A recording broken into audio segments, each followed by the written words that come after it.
is no propaganda. We tell you how it is. There are social media. There are many ways you cannot be able to deny. If you have not heard it, your friend has told you.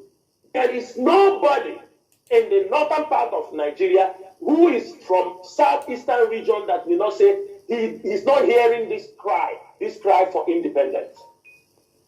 And he's not following the trend of things that are happening. Because you continue, tell me in which place, Mazi, in Kaduna State, in 1960, the Nigerian government, they called that place the Kachia Grazing Reserve. The Nigerian government, it's not today they start bringing in Fulanis from many places. It's a very long, they put this place, it is 31,000. By now it's more. That was in 1960s. In the 60s. 31,000 acres of land was given to the Fulanis for ranching. And that the effect of that grazing reserve is the effect you are seeing today in Kaduna State. The killing, they have moved from that particular grazing reserve, 31,000 acres of land that they did in the 60s. You can see the consequences in Kaduna against the indigenous people in Kaduna today. Yeah, Mazi, you said? No, I said they have taken over everywhere in Kaduna State today. They have taken over everywhere in Kaduna State. From that only reserve, from that reserve in Kaduna State, given to them in 60s. One thing is our people don't understand is that these people, like the governor of Bauchi said, they have their families spread all over. Like we Igbos also, we Biafrans, we have got our families, people living abroad, living all this thing. But it is not giving us the opportunity to draw them to where we are. We don't have that opportunity. But these people gradually, what they did in 1960, they make Nigeria the international market for cows. When we ban cows, I saw people also coming, Maz, there is a way our people reason, it is really, really worrying. You know why I give a little history of how these Fulani people came, how their business flourished for centuries, even this period. Because our people are saying, you people ban the Fulani cows, they are still selling. I said, you are stupid. You people are stupid. Because you have no information about how they are deep-rooted in our business, in our life, and in our land. It will be a gradual process. But our people like to see everything like magic. But when you just say it, Martin Nnamdi Kanu is in detention. Get Papatai tomorrow. You understand me? This thing is this. This is the way our people have structured their way of life. They forgot that these cows, there are our people who are also investing in these cows, who have these cows. The only way we can dislodge them as we ban it, we continue to stop patronizing them. We found alternatives. We encourage our local cows. It will start to compete them in the market. Their importation will continue to reduce, but we must be consistent. It's not after 1 year we stop our local cows production again. It must be consistent. Something they have done for centuries. For some who don't understand for centuries, let us talk about from the 60s, even before the Civil War. They are in control. In control. Until they realize this is also a means we can use. After they have studied us, they feel they have destroyed us. Then now they start to impose. They feel we have been here for a long time. We have learned their language. We have done this. When Jubril came into power, when Buhari came into power, there was something he did in Igbo land. The military, some military officers in Nigeria knows what I'm talking about. The Air Force. He told them to supervise, to give him every location there is forest in the southeastern region. He requested for this. It was a big program carried out by the Nigerian military. They flew around Biafra land and mapped out everywhere there is forest in Biafra land. Some of them who participated in that operation did not know what was happening. But that was the time. That is why you watch the places the Fulanis are going. It is Jubri is the Fulani people settling them in our forest. They bring them, they send them there. They know, they say go to Zakone. You go to Achala. Because from Achala, they know they already spotted everywhere out. They come to settle them there. For you, you believe they are in the bush, but these are billions of naira. Imagine, Mazi, imagine sometimes people, our businesses, I'm not saying that it is right or it is good what happened. For example, some market will catch fire in the north. You look at the market, some of our people, you see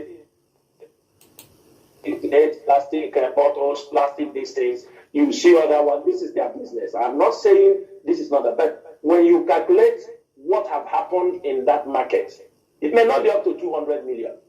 But how many cars, and all of you are paying government tax. You are doing everything. And nobody compensates you when those things happen. But in our land, when Fulani cows destroying your crops, rape your mother, rape your sister, or some of our wives, after raping them, if you are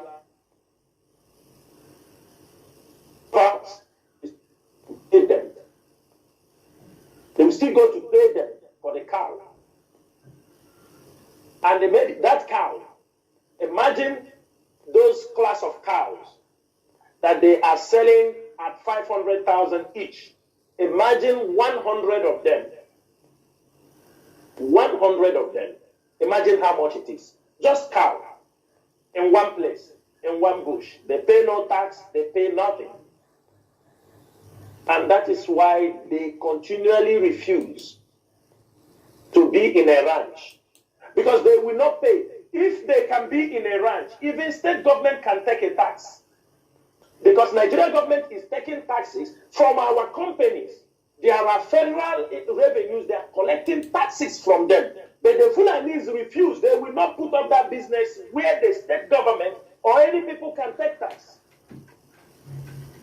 Out of stupidity, our people will bring them in because every month, and they give peanuts to our traditional rulers. Peanuts. They don't give them more than 500,000. 500,000 is what they give to them. Just money for one cow. He will take the land for the community and hand over to them. Every month, they give him something on his own pocket. And when they start killing their people, he cannot be able to talk.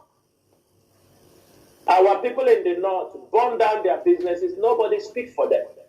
Why are they not? Because they saw what they are doing. The business they are doing there is nothing. It's nothing. It's not our people control. Mazi, you go to the north.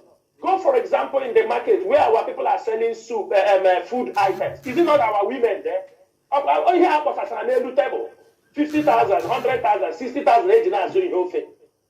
Because of that person, you are telling us that we should not fight for our freedom. If you ask him, he say it is my business. Business of 50,000 naira or 100,000 naira that you are setting up. Because of that, I don't mean that, but what we are saying is take this business, come back home. You will still flourish in your land. Because if you continue, you are jeopardizing even your children.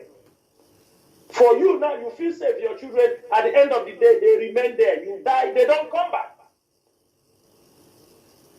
They don't even know the way to their houses.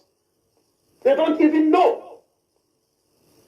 Like at the beginning of this conversation, an uncle I told you, maybe they said they took him when he was like almost 10 years or what. He never returned back. Even now, I was the one who even had a contact with him.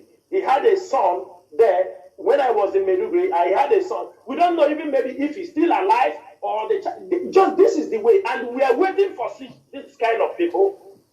When we don't say, oh, our brother is in the north, you don't know if he's coming back or he's not coming back. Mazi, these are the things we want our people to understand. In case you have anything to say, yes, I'm still here. Mazi, there is this issue, like, you know, when you see, because now I'm trying to compare the Fulani, their way, their behavior. Because before, we ignorantly call them, nah, they don't know anything. Not knowing that they are masters in their way. I'm telling you. Now, you see, we Igbos, we value something like cars, big houses. If you go into many of our villages today, you see empty, no person is there. Even the person that is staying there, you have to be paying the person to stay, to keep the place warm. Now, but you see the Fulani, they always go to the basics of life. The basics of life, land, food. I could remember my father, who is still alive, he used to tell us stories of the war, the Biafran war. He said that the people that the thing affected most were people that we are living in the city. Our people that based in the city, living good, driving cars, you know, living good. He said there was a time your car, you bought millions. You are ready to exchange it if you see anybody for 1 kilo of yam. If you see somebody to dash that your latest Range Rover Sports, and for him to give you food to eat for that moment, you are ready to do it. Because the basics of life, food, just like you said, you know, while we are going on things like motor pass, it's not bad anyway, but the Fulani gradually they are taking, you know, the ground. What are the ground? The protein, the food we need. That is where they are going. So that tomorrow, if they are in case of necessity, difficulty, somebody with that possesses food, somebody with meat, that tomato that you love, say, nah, tomato they cultivate onions, he will be alive. You that is handling that, you are going on Lamborghini. You will see that your Lamborghini will become useless in your hand. Because you want to eat first. Mazi, ordinary kidnapping happening in our place. Can any of them drive their car again? Ordinary kidnapping. Can any of them move the car from what? They are all jumping on Kada. This is what our people don't understand. Go ahead, Mazi. Yes. So what we are doing is to bring our people back home. When I mean home, not only bringing them from outside to our Biafra land, no. Home means the primary essence of life. The primary essence of life, as during the time of the old, that means of worthiness, which we are known. Onya raise age, you know. Onya, you know, they know your worth is when they come, you know, they see your budget. You cultivate, you have food, you have all these things that sustains life. Why not we go back to that stage? We have even modern technology. Now in a very small piece of land, you can do with modern technology, you can cultivate things that even that cannot enter, that will be more than maybe 3 acres of land. You just put it in a small place. You know. So what we are saying, what I'm saying, because this is what I'm remarking. You said something also. You see Fulani, you know, when you see them, you laugh. They are walking like with their number. Calculate the value of that cow. When you ask them something emergency, you demand 10 million. Before a few days, they will bring it. You understand? But the same thing to our people. And now you see the emptiness of our people. You understand? So, what we are saying is this. That We can do better. The only thing is that in our own land, they made things very uncomfortable, life uncomfortable. Moving from one place to another. 1 kilometer, you jam 100 police checkpoints, military checkpoint, that renders your life very difficult. Whereas in the north, it's not like that. And that's the goods you imported, though. You understand? Of course. You imported them. You don't even produce it. Of You course. imported them. They make it difficult for you. So it is, there is something like in our adage. When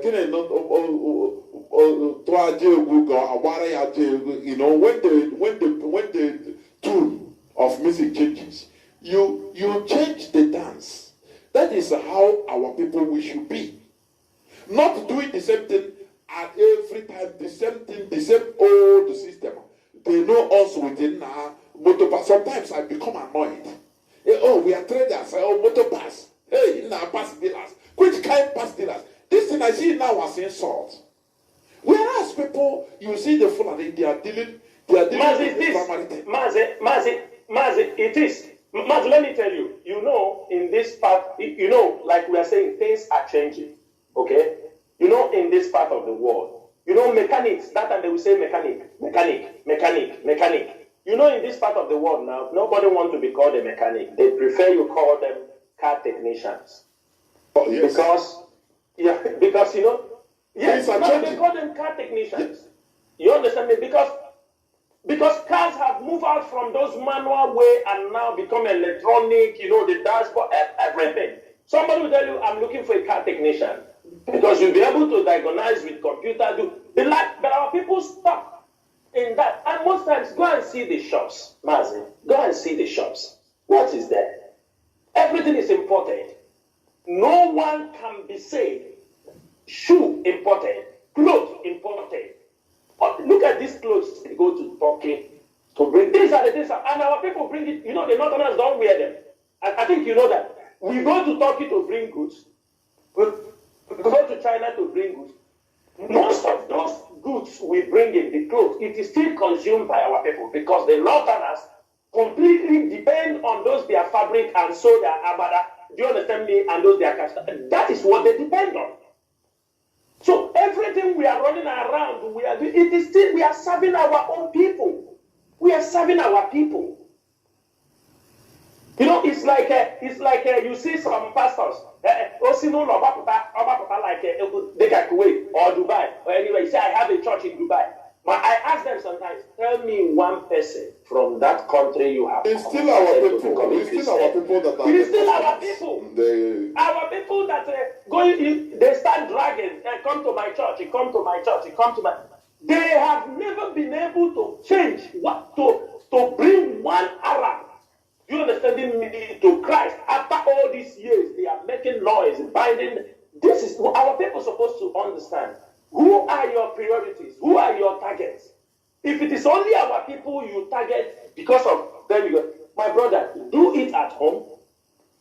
I was talking to one person, I told him, you come to the Arab country for 20 years.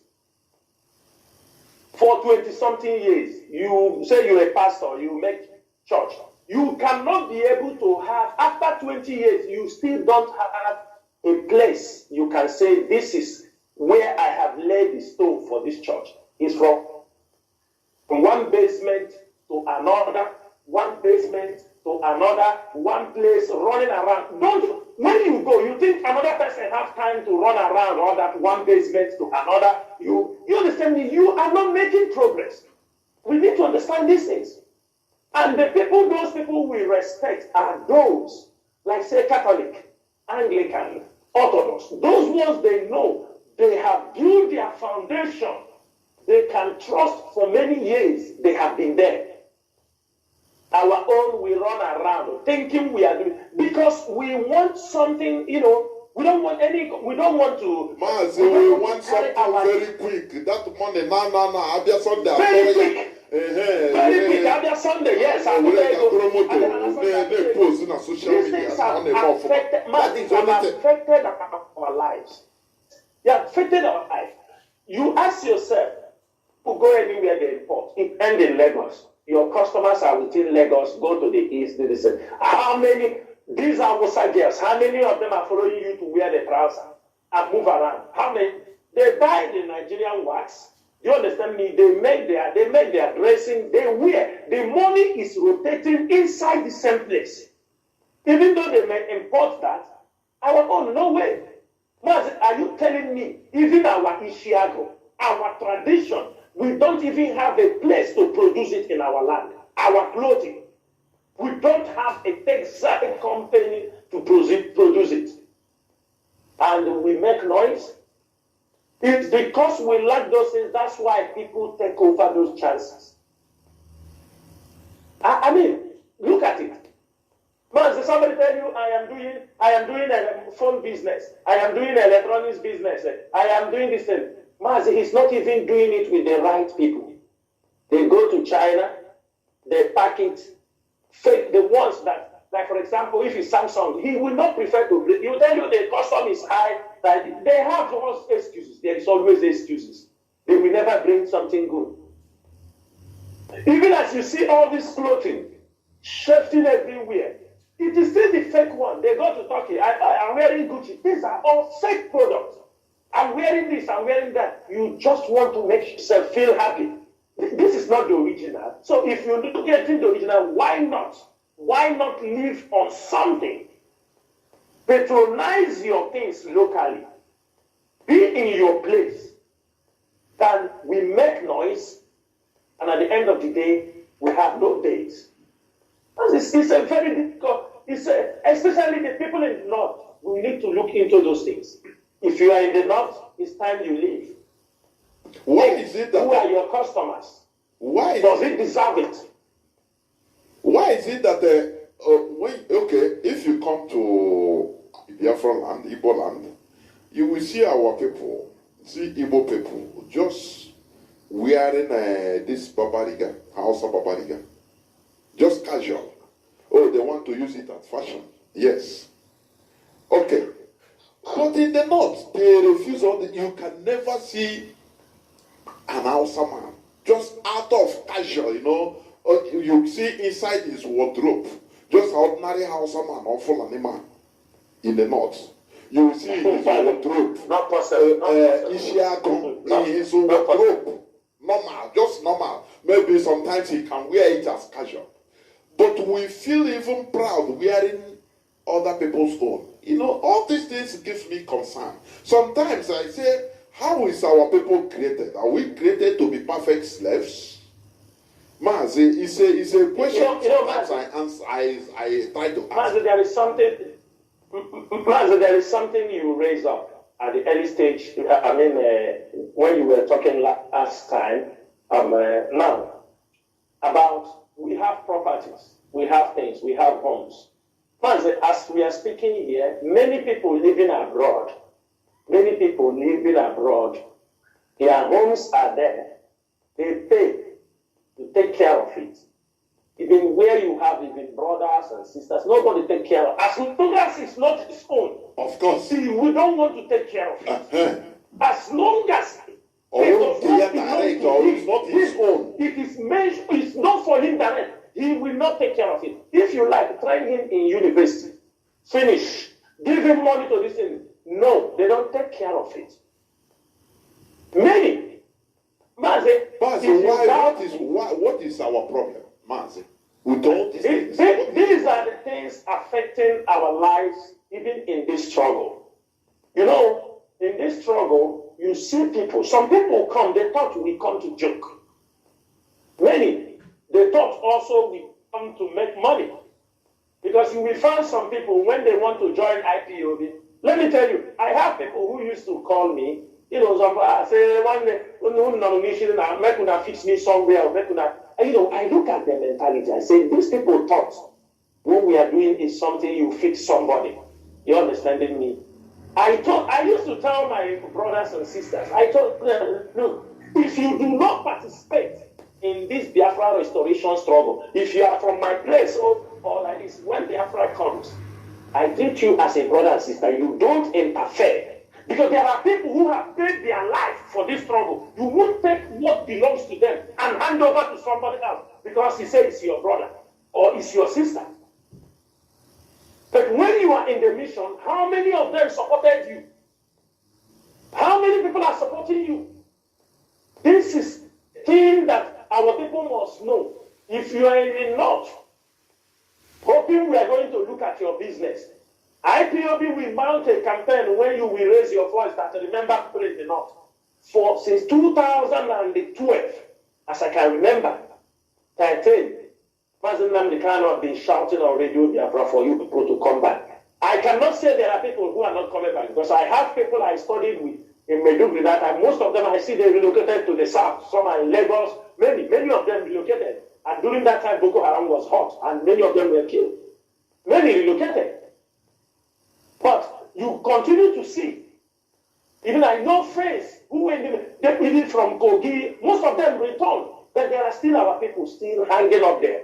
And somebody will tell you, Monday market is became hot. I'm having my shop now in Baga.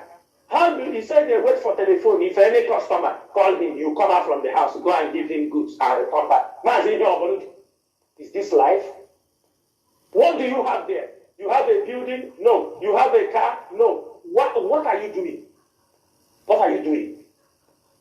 What are you doing? Because food is cheap. What are you doing? This is a reality our people must face. We must face that reality. And our people should remove the mentality. Mentality that, oh, if it doesn't belong to me, I will not take care of it. That is the biggest problem we are having. That's why we cannot keep a business to move from one generation to another. Almost every family in Igbo land, they don't care. If your thing is spoiling, even if you want, oh yeah, bro, okay, they will give you bill. Oh, they say, oh, if you don't send money, oh yeah, come and take care of it by yourself. That is a mentality. Sometimes, every time here I say our people were still primitive. We still have that primitive character, all those bad ones. The good primitive character that we should imbibe, we leave it. Yes. But we continue on that bad ones, the bad primitive behavior, we still retain it. Mazi, go on, please. Yeah. So, Mazi, that is the most important thing. We want our people to understand that you don't have anything in the north compared to what the northerners have. The northerners have a lot to lose than we. They have a lot. And they should know, if Biafra comes tomorrow, nobody is going to stop the northerner not to bring his, this is trade relationship. It's different. When you restore your nation, there must be trade relationship. If it doesn't happen in our present, it will happen in the next generation. This is normal. It's life. We must put these things into consideration. At the end of the day, today, this generation can say after the restoration of Biafra, we said Fulani will not enter Biafra land. These are false propaganda. Don't think it's going to be a permanent.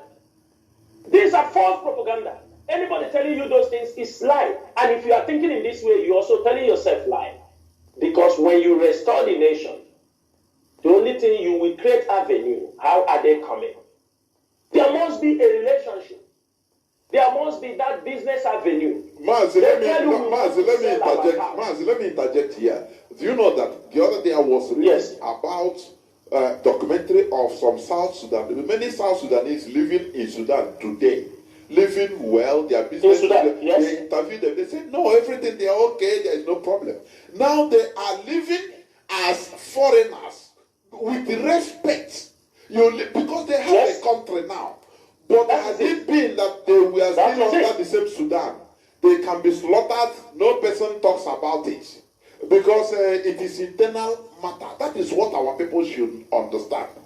But once you are, for example, our country is restored, Biafra is restored. People, Biafrans, if you want, you can now go and live in the Ariwas part you want. And you'll be respected. Sometimes I ask our people, You know, every time they destroy our properties, kill our people in the north. How many of our people have been massacred in Cameroon? You see the number of the population of our people in Cameroon, which they have properties there, landed properties, everything.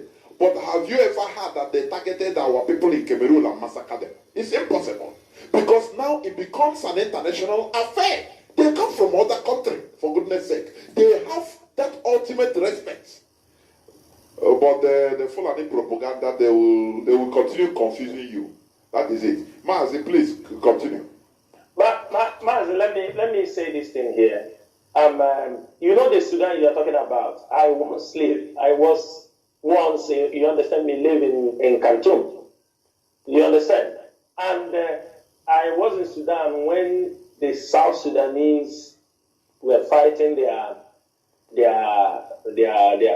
liberation war. For their liberation war. I was not told. I witnessed certain things by myself. Like you said, today South Sudanese, they are a free nation. They can go to the airport with their passport. They live with respect now in Khartoum than how they were living years back. Before, when you come to Khartoum, you go to Bahari, Amarat, Alobet, all you see people squatting. These are people from South Sudan. They squat like you will see. These people are passing hell. They are being harassed and they were hostile also because they know it was a wartime. But since they got their independence, I'm telling you, many of them went back. Those who want to remain in Khartoum, they went back, obtained their passports, and they returned back to Khartoum. And they are living there now in a more respectable way. Most of them who have their properties, nobody take it away from them. Of course, there may be criminals who may want to chance you, but if you know your right, nobody takes your things away. Our people should know those things. One thing you have to know, make sure your business are registered. Make sure that this thing worth something. Mazi, in this country I'm living, in 1990, when Saddam Hussein entered here and destroyed, after the war, people who ran away, they are not even citizens. They are just expatriates. They still came back. They said, I was having a car. I was having this in my home. I was having, and many, almost, they paid all of them the compensation. They paid. As long as you have evidence, I was having this car when Saddam Hussein came here. I was having this. I was having this. The government paid a lot of people. So I don't see who is giving our people this notion that if there is war, you understand me? And even the first 1967, 1970, when there was war, apart from Iguacha, everywhere our people had their properties, it was returned. Apart from Iguacha, the abandoned property. In Lagos, in many places, people fought and got their goods, their properties returned back. I don't see the reason why people ask that only harando back, only radio. Our people should learn. It is time to move. The business you are doing in the north is not more than they are doing in the south. The Fulani, the Hausas, their main consumption market is the southern part of Nigeria. That is it. Mazi, look at the rivers around us. Instead, our brothers in the riverine area have used bunkers and destroyed land. No fish, nothing. The one they are committing also with one the foreign companies are committing. You can't find fish. You cannot, everybody now go to fish pond, which is not the best way, especially this catfish they are producing. It's just to replace. But we're supposed to eat fish from the rivers. But no fish. They are not bringing it in the north. They destroy everything. And people are not thinking, Mazi. Our people are not thinking. Yes, we know to meet up the demand, that is why we are. Instead, on the high sea, the Chinese are traveling from China and come and make fishing on our international waters. They even step into countries to make fishing. But we We can't even fish. There is nothing to do on that area. Sometimes you hear that the Chinese are having problem in Senegal where they are catching fish. It is only we, this our axis, that they use us anyhow. Our people don't know the wealth behind them. They don't know the wealth. Our rivers, even communities will not try to say, let us drain some of our rivers. They allow rivers to be covered by bushes and everything. And this is where lies the wealth of every nation. Mas in many countries are making their money from fishing. From fishing. Japan, all these places, don't you see their trolleys around the world? Fishing, meet up the demand. Where are we getting our exporting? Every day. What belongs to us originally. We pay for everything. It's nothing we are producing. Say this is from us. Don't worry. Nothing. Nothing. Nothing. And it is very, very bad, Mazi. It is very bad. There, Mazi, let us steer this discussion to another topic also. Of these combined topics, one, the way our people turn the burial ceremonies into feasts. When somebody is sick, for example, and the family needs money to get the person medical attention or cured in the hospital, hardly they can get money borrowed or lent to them by friends and well-wishers. But if that person dies, the people are ready to give you, to lend you money to squander with, you give them, what do you call it? Maybe land or anything as what do you call it? Collateral. So it's now a problem. And this thing now is making our people, you see, somebody will die, he will be in the mortuary for months, if not sometimes up to years even. Mazi, why are we going into this situation? And how are we going to talk to our people so that we start reconsidering this, first of all, turning funerals into showcasing of wealth. Showcasing of wealth. Sometimes I used to say, there are things that we should learn from other cultures. There are things we should remove. Yes, somebody will say, no, it's our culture. I say, yes, no culture is perfect. There are some things, when you look at it, it doesn't match to the time we are in. It's outdated. Now we try one way or the other to remove it. If we see one part of our culture that is no more, it doesn't match to the situation we are in, the current situation, we find one way or the other to jettison it. If we can learn, we learn. Look at even the Fulani we are talking. One thing I love with them, somebody died, they bury the person at the same day. With they wrap the person. Even you see high-ranking Nigerian officials. You see them. That are Fulani, that are Muslims. That is one thing I also love them for that. They will just dig and put, because it doesn't matter. You bury the person with one car, anything, that is rubbish, bunkum. So, all these things, why putting people that's supposed to be money, now they put them into another burden of debts. And also, it leads to living our dead ones instead of burying them. Because you have to give them a very big befitting burial. Even if you go and borrow money, keep the person in the mortuary. And you see, mortuary business is now everywhere in our land. I don't know. Sometimes some say, how do we say that we are even smart? I don't. Before I used to say it, but I don't say it again. That we both say it is smart. I don't say it again. I'm telling you, because Because if all these things is things that we should be looking into. If not for the coming of Mazi Nnamdi Kanu IPOB, I gonna pushing, thinking that we are thinking that we are on top of everybody. We don't know that we are with the most stupid set of people.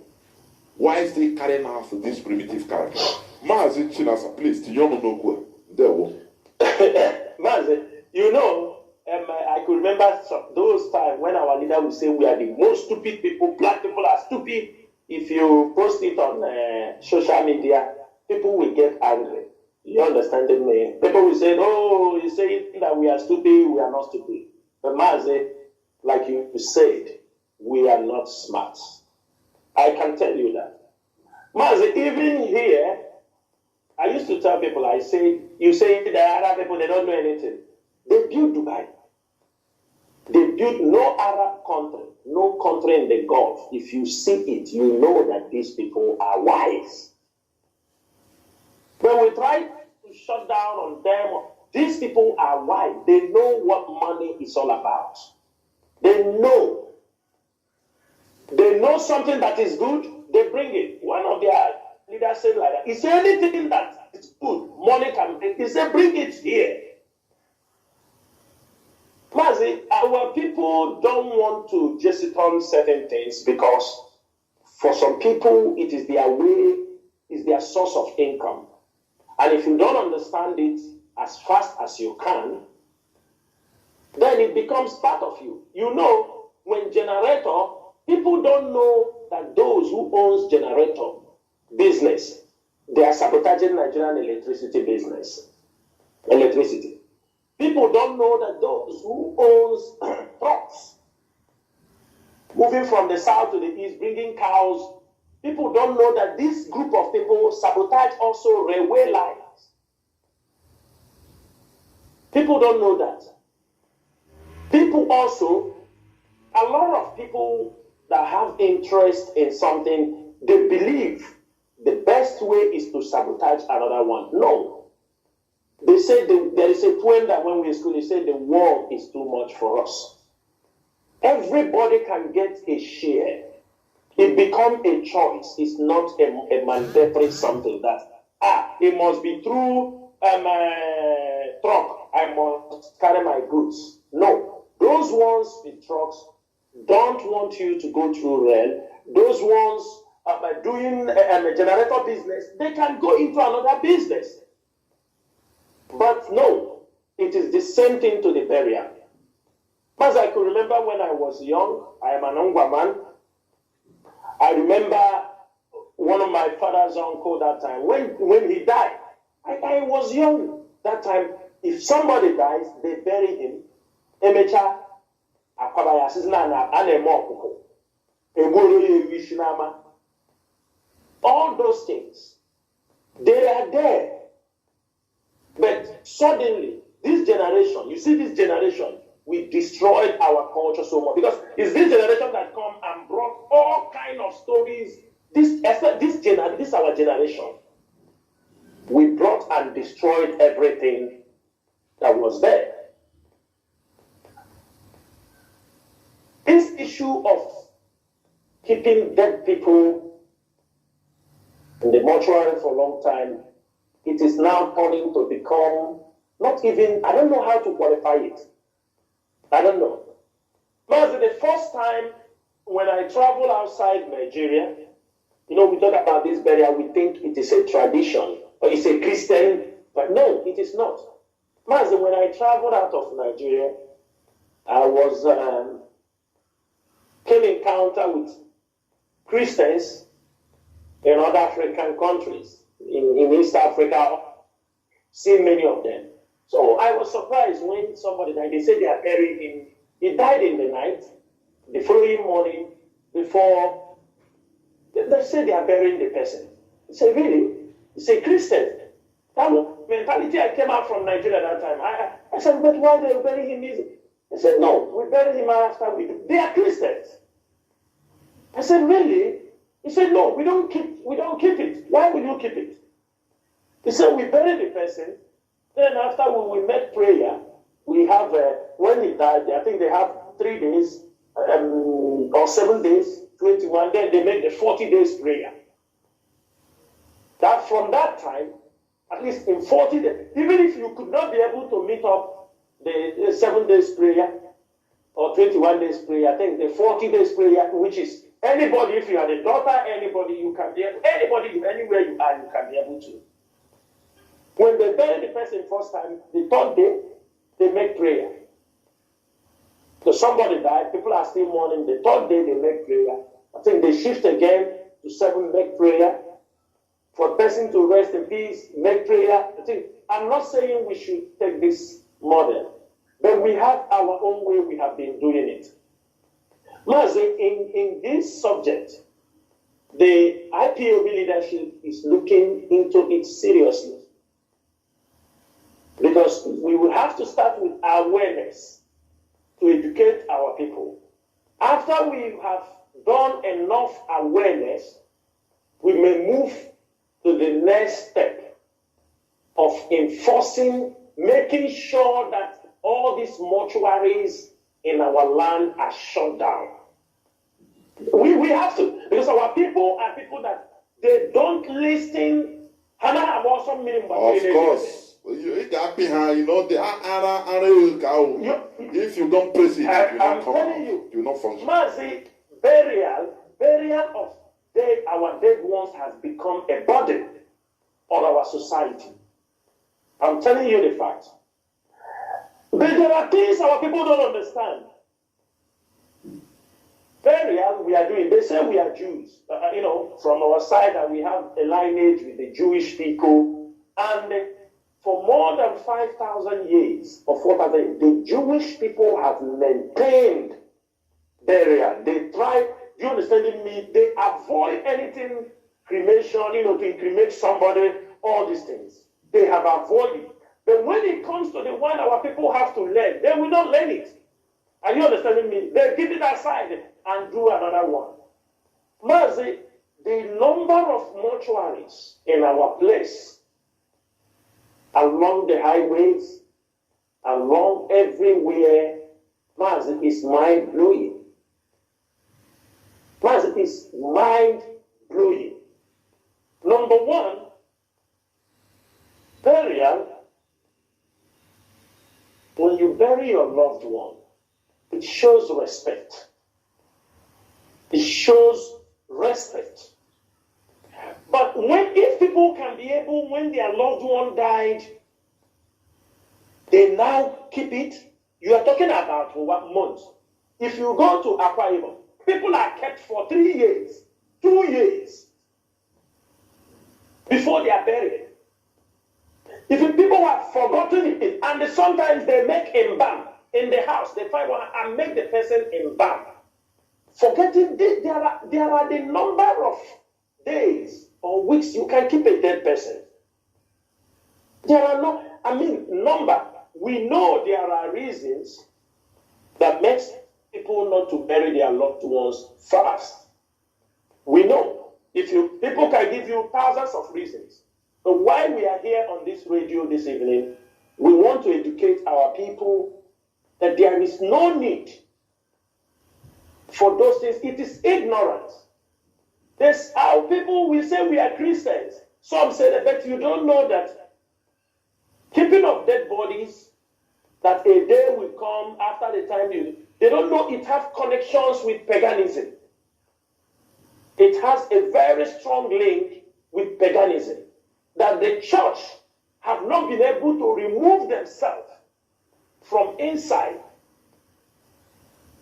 When somebody died, there are a number of days the person can, to bury him. If not, it will also cost, it will start to decay. Only those who are putting in refrigerating system, in the refrigerators.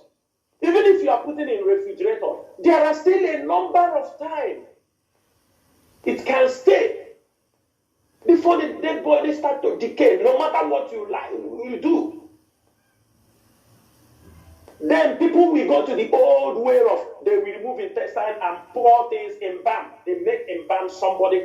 I am asking, you now bury some part of his intestines, all these things, you now bury them separate, and now you now embalm them. And sew the stomach and keep it waiting for months and months and months and months, because sometimes you say, I have not gotten money to buy nama. Cow, the same, it pushed down to the Fulanis again, because you need to buy their cow to bury your father. What we are saying here is this. If you are moving along our expressway, you see mortuaries. People build mortuaries. They build mortuaries and kept. Last time in Anambra, there was a mortuary that caught fire. Dead people died again. They are already dead. They now fire come and burn them again now. In Anambra, yes. It was there. It was early this year. The whole mortuary caught fire. People can no more recognize their own people. Because had they been buried, as a burial, putting people, do you understand me, under the ground, it is also environmental friendly. It's environmental friendly. You enrich the land. But I don't know why our people, because they say somebody died, they say his son is not around. He will be coming. As if the son comes, he's coming to wake him up from the dead. He said the daughter has to come. As if the daughter comes, they have to wake him up. Thank God we have communication gadgets, video. Even if your loved one is dying, you can easily call on video. You can have a video of his last moment. It is all about remembrance. But this issue that somebody died, the whole mortuary in Biafra land is full. They are full. The whole mortuaries in Biafra land are full of dead bodies. And the man said, I will tell you one spiritual implication on this.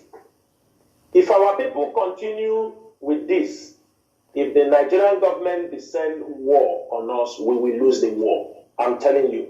There is no country that have fought a war with their dead people being kept around without being buried that survives that war. I am telling you the fact.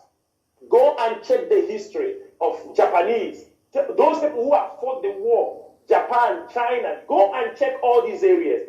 People who have fought very deadly wars. They come out and tell you, make sure your dead people, because even during the war, people fall. Mazi, there are IPOB members killed many years ago. Some of them, their bodies are dumped. The government don't want to hand them over. Their bodies are dumped inside some mortuaries. They have lost count of who is who in all these mortuaries. I have seen people who go to carry the dead body of their loved one, they give them another one. People do carry bodies that doesn't belong to them. They thought it is their own beloved person. They take it and hand over to them. They take it to go and bury it. In the same mortuary, people are dying. When they go and switch over and they give you dead body to go and they bury to say this person has died. They go make certificate because they're running away from criminal. Not to be caught. This is all happening in Nigeria. The one thing is this issue is mainly on our people because the North don't do this. What we are asking our people, yes, they say some churches gave 2 weeks before the burial. We are saying that even 2 weeks is still much. You can bury somebody, and after, if you have anything you want to do, you can do them.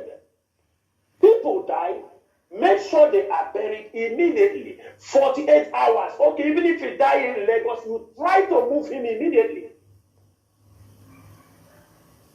Do you know that sometimes our people die in Lagos? Mazi, look at it. I want you to understand this one. Do you know sometimes our people die in Lagos, die in the north? The family says in Lagos the mortuary bill is a little bit expensive. They send their body home, their dead body, and keep them in Biafra land. People from the north Their people died. They said they send them and keeping dead bodies in Biafra land and be waiting the time they will go to bury them. Mazi, this is something our people, IPOB, will make sure we go into this education to educate our people. The life are changing. Things are changing. Even in other countries where they kept people in the mortuary. For example, in America or some places, as I know, the more you even kept somebody in the mortuary, the more it costs you more. That means they are encouraging people to bury their people as fast as they can. You kept your somebody in the mortuary, couple of weeks, 1 week, 5 days, you'll be able to do what? You'll be able to bury the person. But you keep somebody in the mortuary for 1 month, 2 months, 3 months, 4 months. What are you going to do? Is it just to buy the cow? Some will stand that time to build house that they've never built. Some will start that time to repent. Let me tell you, you can still bury your person. You start to prepare the place if you want to welcome people. In any way you do it, the most important thing is put the person on ground. Then you come on how our burial have also affected our businesses. There are people, after burying their family, they will become bankrupt. They have buried their parents, or they will say that they said, after I bury my parents, destroy my business. No, nobody destroy your business. It's because you took everything you have and do burial for one person, thinking another person will not die. Death is inevitable. It is something that everybody has to think. That from now onward, IPOB will continue to mount the campaign. We will start. What we are saying is that when somebody died, we try to bury them as fast as we can. Now we can make celebration to send a farewell message. Sometimes people died. You take his body from Kanu, you bring it to Biafra land, either in Aba, you keep it in the mortuary. You go back, start doing your business. How do you even feel that whenever you remember there is somebody you kept in the mortuary, a dead father, a dead mother? Make sure they are buried. And after that, you can start organizing, saying, man, even we that is living in this part of the world, our people also, Christians here, what do? When somebody died, they go and bury the person the same day or the following day. Now, after they go to the church and make prayer for the person.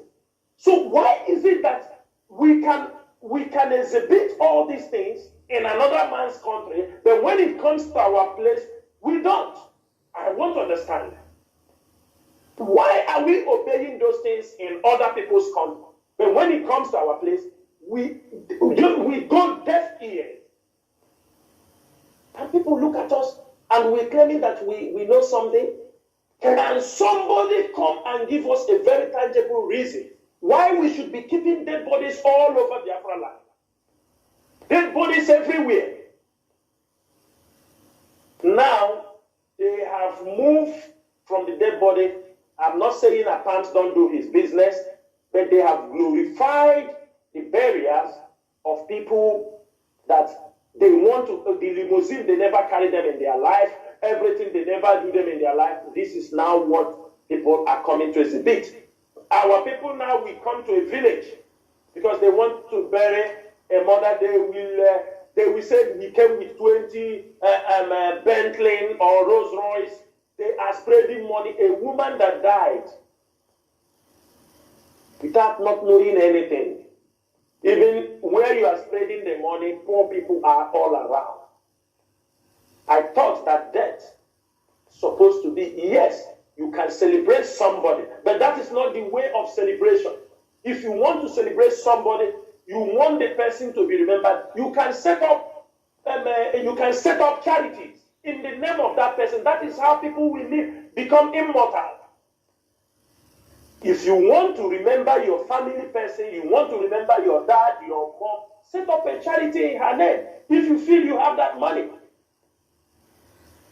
set up a charity than coming to make the lavish burial. Even in the community, you want people to talk about it. Then we talk about it, another person will die. Take up that money, give a charity. If you feel these are our people are being misformed. We bring some foreign attitude, foreign behavior, come and dilute the way of our life. And that is why we are being destroyed. That is why people talk on us like people who don't know who they are. And that is what we want IPOB leadership. We take it. We are informing our people.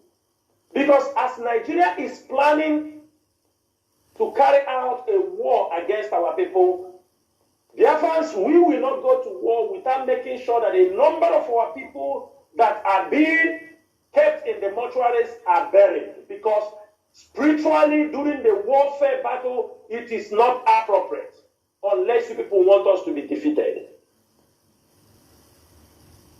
We want our people to make sure that Nigeria is bringing war to our doorsteps. But this generation is where they are going to end. And they have seen it. They know the Fulanis are coming. They will strike. It's just a matter of time. They have decided that even though Biafra is going, that they will put up a fight. That is what they have said. Yes, they know Biafra is going, but they must put up a fight. And some people's blood will go down for it. It is not by your making, it is not by my making. It's a decision they have already taken. It is just that what they are all planning is not working out. They are looking at things the way they planned them, it doesn't go in. They have dragged us on many occasions to start a fight. They thought also when the moment they rendition our leader, they can push us into a fight. No, we are more intelligent than that. That is why they try all their best. Look at, since our leader was rendition, look at the number of people they have come, attack. Look at how they have. You remember before that time, they have bring in Operation Python Dance, Operation Crocodile Tears, Operation this, Operation. All those times is to instigate. And up till now, all their plans have not worked. That's why you see them every day, they continue to moving people. But intelligence, we have been able to thwart most of all these their plans. The problem we are talking here is that it is we that will take the decision. Don't say a governor will decide for you. Don't say a pastor will decide for you. We are making this thing very open. Even if they be to churches, we will inform them. 2 weeks is too much for burial. Put the person on ground and you can do his prayer after 2 weeks. This is the line we are planning, and we have already decided that we are going to go from now to the end of the year. Let us see the progress we can be able to make on this particular issue. If the church say in 2 weeks, there is no problem. But make sure when he dies, the people prepare for 10 hours. Put him on the ground. And in 2 weeks, you come and do his prayer service.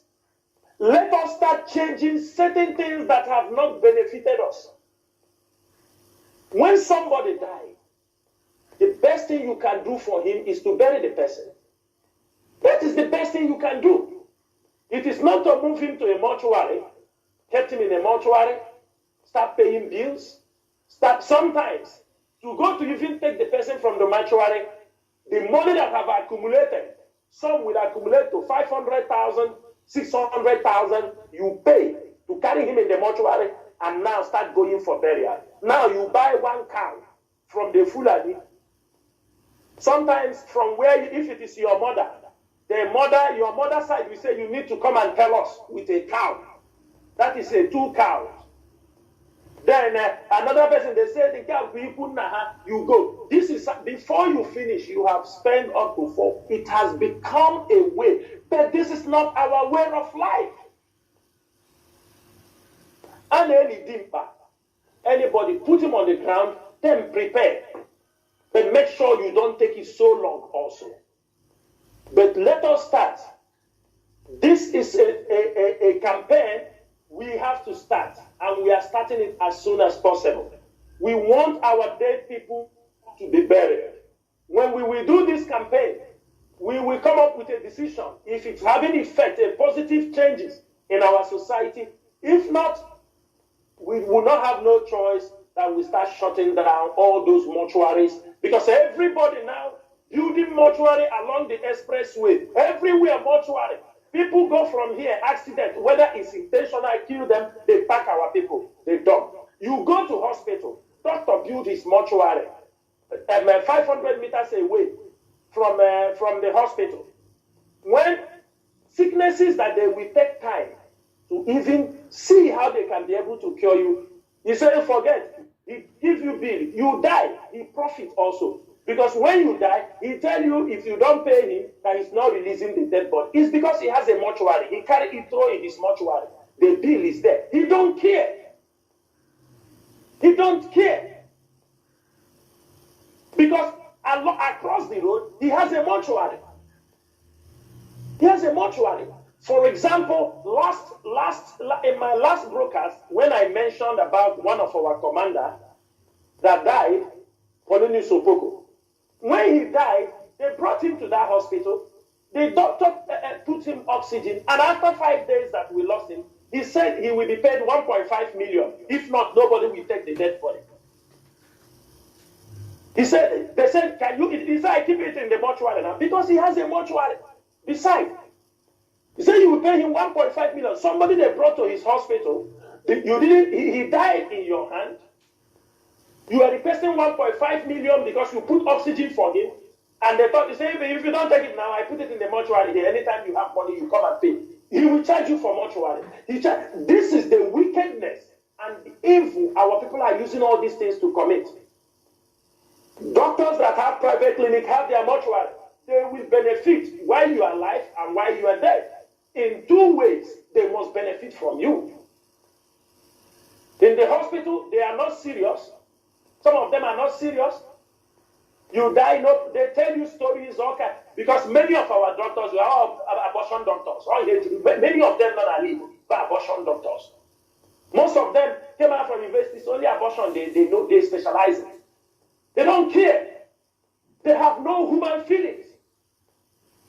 Somebody is brought to your hospital, even another one, you will collect money after collecting. You don't care whether he survived or not. You send, he goes. He died, you say they pay you this. People, small child will die in their hospital, they will hold the dead body of the small baby. Say, you need to pay me 100,000, 200 before you take the dead body. If not, he put in his mortuary. Dear friends, this is another phase we must challenge. We cannot restore Biafra when we are being hanged with some of these societal ills. It is not going to allow us to move. We do not want, when Biafra is restored, we start battling certain things. We need to take corrections. We need to change things. It's not people build phone, you go, you accept phone, and you don't want to change. Ask yourself, which country? Look at Biafra land, water all around. We don't have even a company that build good canoe. Or canoe, good one. Good. Look at River Niger. We don't even have the ordinary boat. Nothing we are doing. That is why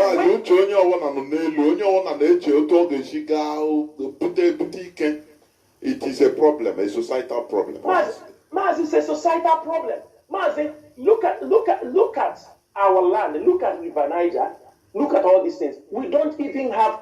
Do you know in some countries that River Niger to Asaba, they will have boats, nice boats. People will be crossing. Not that bridge.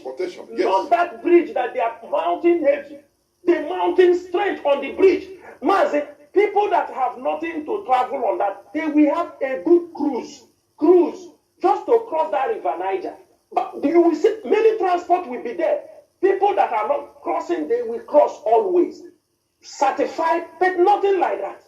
Everybody is on that Niger bridge. Everybody on that Niger bridge. Our people are not thinking things we're supposed to do, we will not do it. So, Mazi, I will stop here.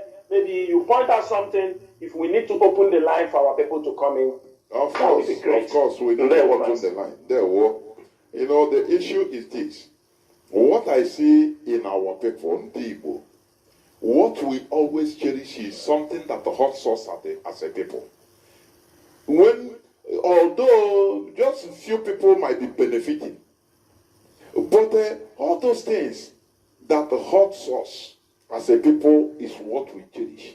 Before you know, they implement it, and it becomes part of our culture, day-to-day life.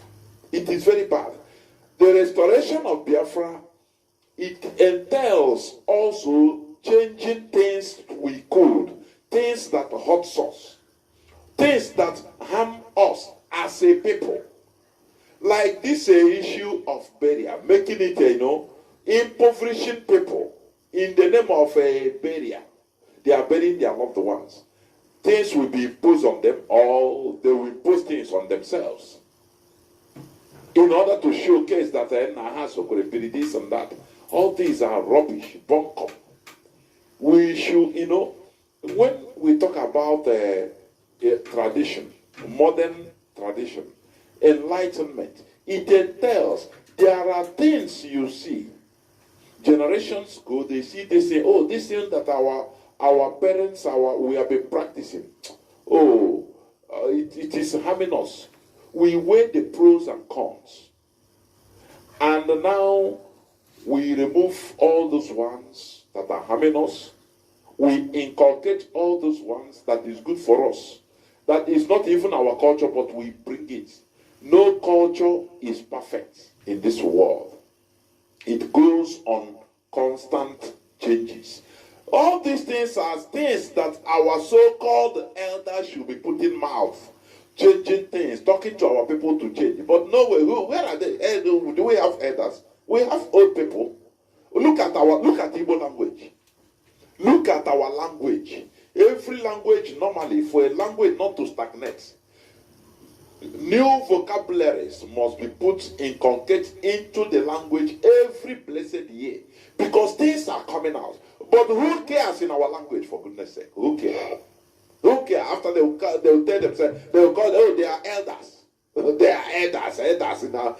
People that sit down and saw what we, the younger generation, cannot see when we climb bureaucracy. Sometimes I look and say, what are they saying? Look at even our language. That they should, every year they should have standard for our language. What are they seeing? What are they seeing? What are they seeing? You're right. But they are blind. They are not seeing nothing. I'm telling you. Even just as I'm saying, Igbo language normally, every year, experts, authorities in the language should gather around and check all those words that have no translation in Igbo language and put it, insert it. It will be in Igbo dictionary. English is doing like that. Every other language is doing like that.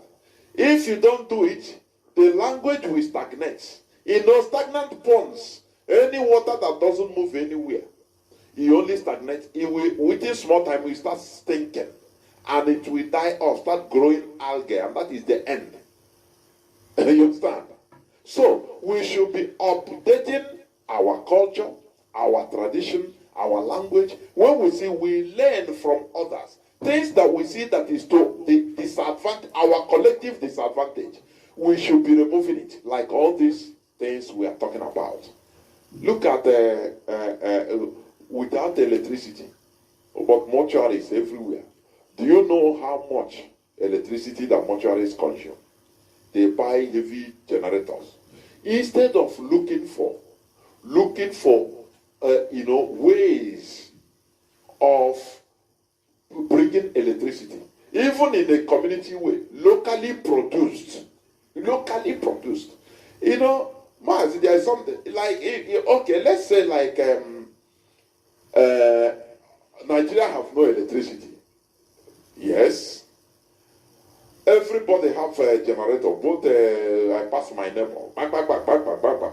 Do you know that there are some people, people that thinks collectively, they will gather and say, look, instead of each and everyone buying one generator for a room for a house, why not we contribute money? Now buy big one, build big electricity, either windmill or any other thing that can carry the whole community or the whole street. Now organize it like that. But our people know, everybody wants to do something personal. That advancement of organization, organization is advancement. The ability of Mazi Nnamdi Kanu to organize us into a formidable force. Do you know that it is advancement? It is something that not everybody can do it. Organizing a people into a formidable group, movement, it is not easy. That is, is a form of advancement. It's a form of civilization. All those things, our people lack it. That is why, to continue a business, generational business, you can see different people. Lebanese, they will tell you that this business is their father started it, their great-great-grandfather started it 17th century. And they are managing it, advancing it. Other people, the same thing. But when it comes to our land, no way. You don't see generational business. Mazi, if they don't do like that, how can you drive Mercedes-Benz? Mercedes-Benz was invented in 18-something. You understand it? Yes. Then in many cars, I'm driving Toyota, I am driving Samsung. Samsung, these are people's names, Mazi. These are businesses that people have created. Mazi, we are here. Steve Jobs created, do you understand me, the Apple. He's gone. But the phone continues to exist. People are there working on it. Sometimes I used to be very scared of Innocent Motors. We used to discuss it. I said to somebody, God forbid, let nothing happen. Even though he doesn't come to support us. But I say to myself, God, don't allow something to happen to this man until things come. Because if something happened to this man, I'm telling you, you can hear that this innocent that is growing now to a higher level will just die. It becomes that, we were having one Innocent Motors before. It used to worry me. I said, can this man put this business, stock, let people start, do you understand me, invest in this business, to make sure this business must pass this generation because it's a very critical time. There are many businesses that are missing. Our people are not taking it to another level because people are not engaging inside. People will come and also want to destroy it. But what we are saying is this. It is time for us, for a nation, we must have businesses. We say, these are family. But if you go to Italy, it's the same thing. It's family. You see, in Italian businesses, it's family. You go to Asia. There is one Afghanistani man. I was doing business with him on cars papers before. One day, I was just sitting with him. We are talking. I said, he told me no. He said, you thought we start today? He said, this, my father has been in this country for 40 years. He said, for 40 years, his father is doing this business. He came and they joined. They have all their places. They are family. You come, your son, who among the son want to? The one they say he will take over, he take over. Other people move us if you want to do the business. This is how people keep, wealth. Come, for example, you found that people along the line, somebody can break the genes, take their family out of poverty. The only way is to build that person. Make sure you build it because God gives a chance to every family. But not that your family member is not going to bring it. Is one person will open the door. One person will open the door, other people will join, and they continue to do well. And the family will grow. And nobody should come and destroy it. But this is lacking in our people, Mazi. It is lacking. And that is why you see us, even in this struggle, sometimes I tell people, don't expect everything we go. There is one of our brothers, he's messaging me, he said, those are our people in the north. They should return our children. They said that can remain in the north. One of my brothers, our brother just messaged me. He said, tell them return the children back to Biafra land, themselves can remain there. It is a very simple message. So, Mazi, we go ahead. Now, I think I will open the lines. That our people. Go on, finish up. Mazi, can you hear me? Yes. Yeah. So now you realize that most of our people, we are missing in this gap. We are nowhere to be found in this gap. Even though we have done enough in businesses to grow through the apprenticeship system, but you found out that now that one have destroyed. You understand me? It is not like as it used to be before. Now the apprenticeship is not as solid as it used to be before. We need to make sure not everything if we are doing it, we're supposed to protect it. But it is not. Now it's being destroyed. Many things, problems have come because they have seen it is a successful way that the Igbos used and reintegrate themselves on all the things they lost. Now you see them trying to destroy it again, but our people are not thinking. I hope we all wake up from our slumber. There, Mazi. I think we shall go into just a few minutes break so that when we come back, our lines will be open. Please don't go away. Our lines are now open. I have people calling already. Our lines are open. Our direct line is +1 213 328 6224. I repeat, +1 213 328 6224. Our WhatsApp and Signal line is +61 405 142 547. I repeat, +61 405 142 547. Please limit your submission, your view, to highest 4 minutes. I beg you, please, because many people are trying to come in, please. I have a first caller. Caller on WhatsApp. Welcome to the program. Please go on. Your name, where you're calling from, and your view or your question, if you may. Go on, please. I hope I'm coming as clear. Mazi, go on. You are coming out. Go. My name is Mazi Emmanuel. I'm calling from Accra, Ghana. Mazi, honestly, whenever I listen to your teaching, it always reverts me to history, where we began. On the issue of building, returning home, on building from the food, items of food we needed in our land, in Biafran land as a ritual. This is what I was it 2 weeks ago. I was discussing this with a sister here. She's selling clothes here. I told her, see, sister, this thing we are doing here, we are just wasting our time. We are not wasting our time. People doesn't know that farming is a lucrative business that people don't even know. Like fishing, cultivating of plants like plantain and other stuffs. I was telling the lady was like, see, we are eating food that we even prepare, like we don't even know how it came about, that come out, like how it's prepared. But people in the village eat fresh food. They just go at the backyard and unplug it and cook it themselves. So I was even minded like, if I have the money, I will have to go back home and start something, even if it's fish pond or local great chickens and other things. We start from somewhere.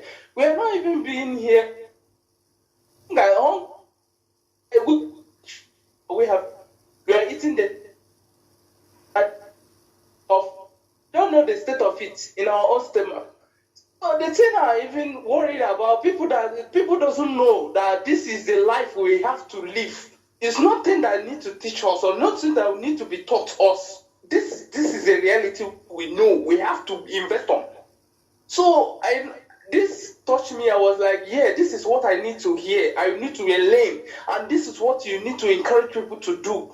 So to be able to sanitize yourself, knowing fully well, here is where life lies, not a township. This township that If you go that thing, we eat their French chains, the Chinese restaurants, all this, all that. We don't know where it came from. We don't know what they used to produce it. Or you have your own life food. You know, ofu onugu, and you know that this is onugu naturally. It have its own medical care in your body. But we absorb it. That's why you have all this liver failure, all this heart attack, all these things. And the issue of burials in the late burial. Last year, my mom's died. Immediately we buried the woman. Now, up to now, we haven't done any burial ceremony, but we have buried him. But I get to realize the things of what is keeping them long is from churches and traditional rulers as well. There is this little levy they always demand from people, and they will be able to tell you, we haven't paid for one month at this, one month at that. And this levy may accumulate. You didn't pay it so much, and may accumulate maybe 100,000, and you have to pay it. You have to pay it before you'll be able to put the person on the ground. That's where the problem lies. I think people may be able to let me bury this person. I think they think like that, but I guess it's from the churches and the traditionalists as well. It's where the thing is coming from. If you get me right.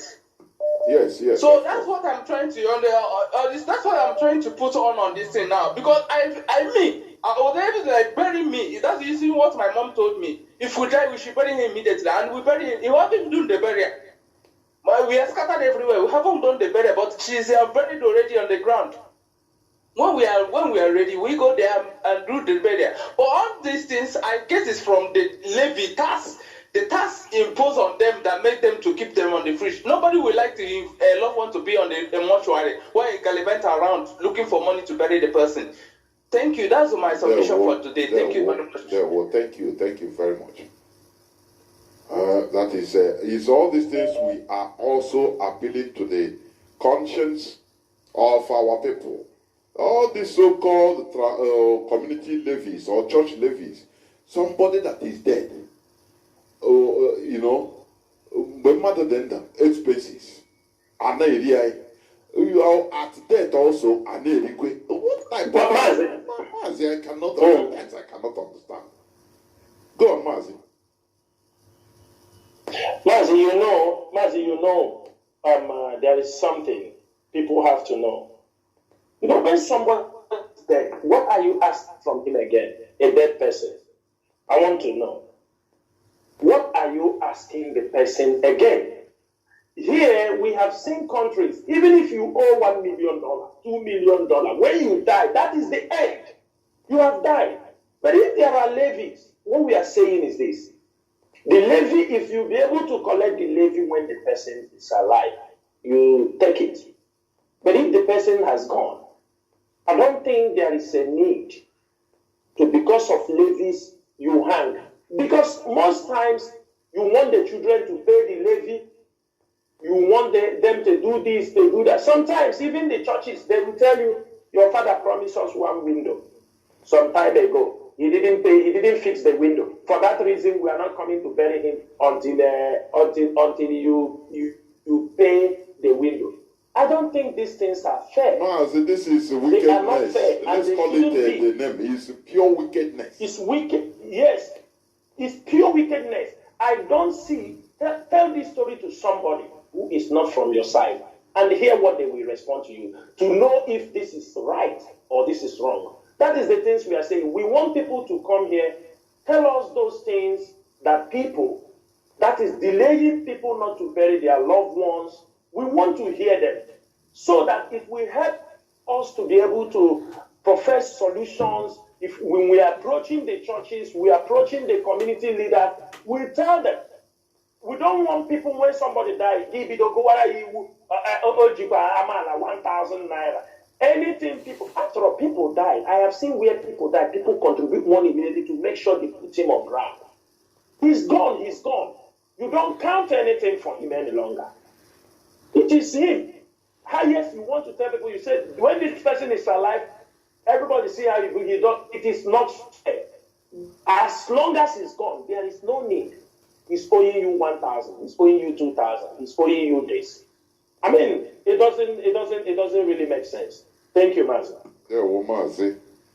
Let me see. I have callers waiting on WhatsApp and Signal, but let me see whether a caller or callers coming on direct line, whether I can pick any. I don't know why. They always keep quiet when there is caller on direct line. Can you hear me? Yes, I'm hearing you. Yeah, well, Mazi, go on, please. Welcome to the program.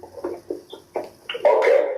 My name is Mary Chika. I'm calling from Ontario, Canada. There, well. I really applaud China Samoru. I'm a personal fan. I'm a member of IPOP with oaths and dues and anything that is necessary to be done in this struggle that we have.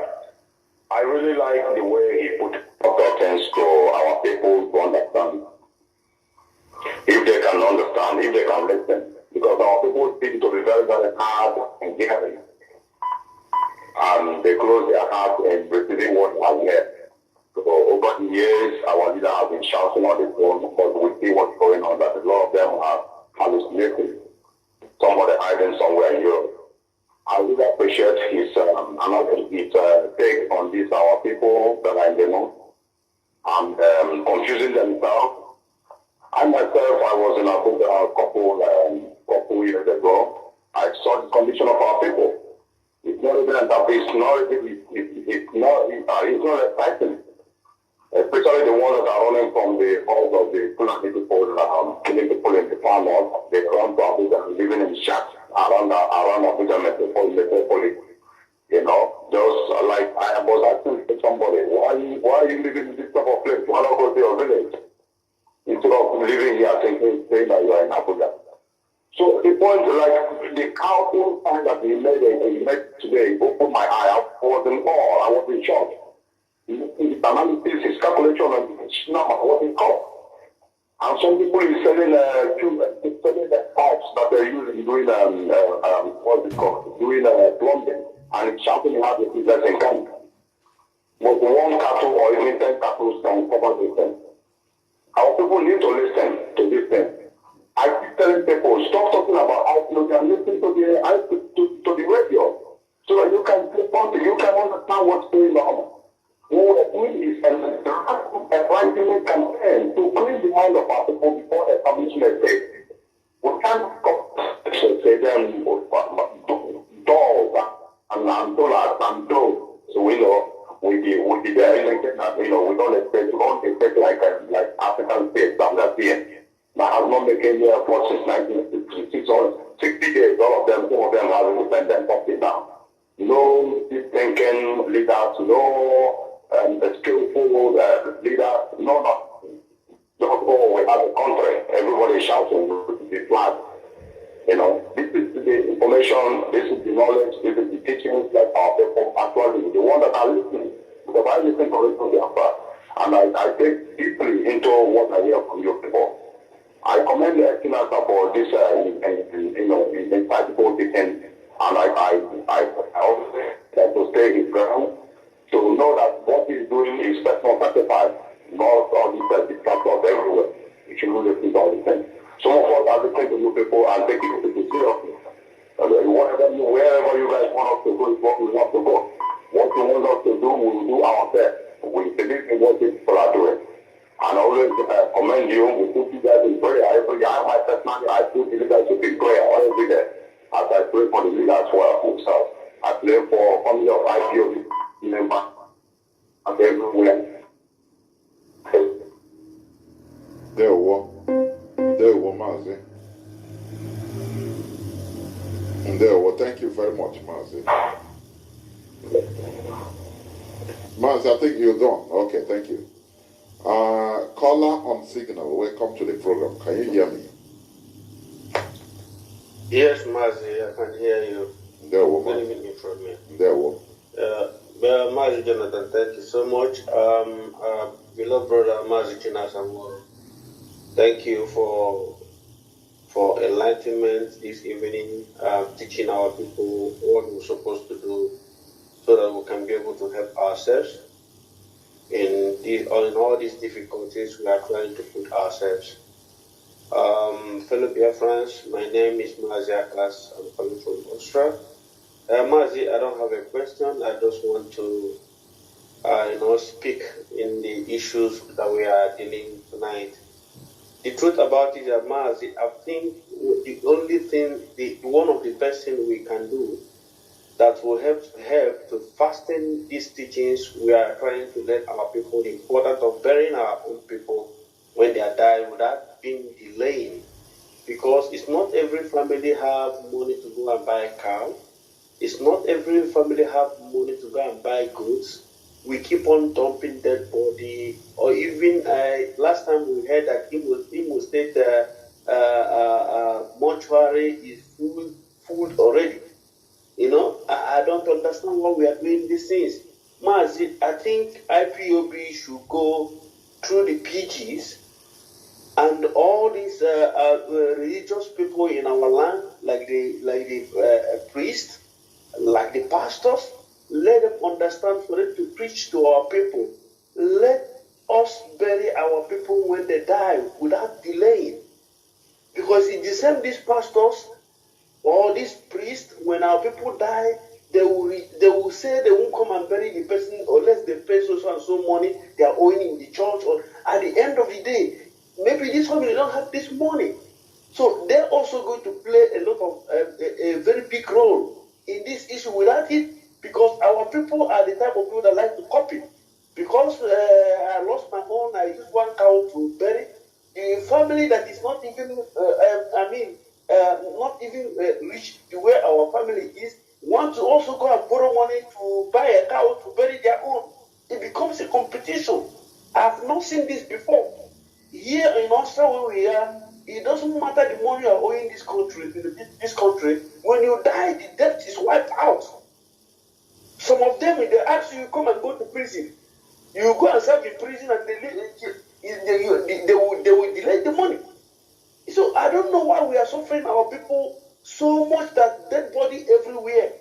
And this thing is also causing a lot of harm. It's causing a lot of problem because the spirits are rolling. Their soul has not been rest in peace. And I don't understand, Mazi. Please, let's go through these PGs and talk to them. These pastors, if IPOB personally can send delegate to let them understand that this harm they are causing our people cannot continue because they are the part of the problem. Believe you me. Thank you. May God bless you, my brother. And you too remain blessed.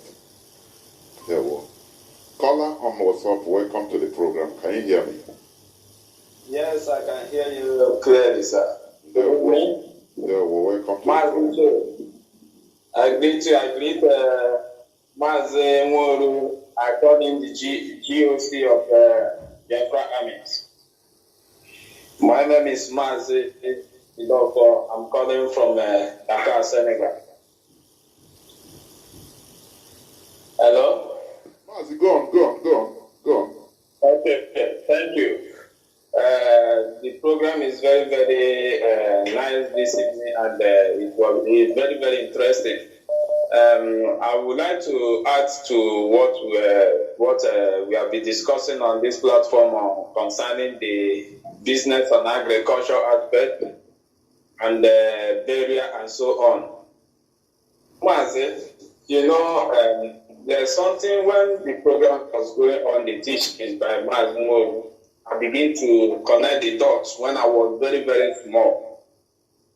He used about family businesses that Funanis are practicing. So then I now remember in our land, I'm from Ihiala, Anambra. When we were small, this kind of thing was happening in our land, but I don't know how the thing destroyed. That every family has apple on every family was a binana. Then I can those a binana or ewu or cocoa. Mulikine to the magazine, not do one more coca. Igale no ka, I am out there and your oko or zoom or a garriot oko. So these things were a way of building people from their childhood, making them, developing them into business, whereby if such a thing has continued, By now, when you get a child of 10 years before you get to 20 years, when you got to let people get more business. But I don't know how this thing got spoiled and everything destroyed because of what? Only than Ashi boutique. Then to our people in the north. During my service here, I serve in Daura, where Buhari came from. And the same thing you see, if you go to our people's business, when you look at the business of Omanga for like 1 million, our people are trading with them. Last year, the shops of Igbo people, the line Igbo people got fire to the extent that everything destroyed, the whole line. Do you know that Masari did not even give any of Igbo man compensation in that shop, and our own people are still there? Where I'm talking about this shop got cash fire was towards where this man, my God, FCT of that.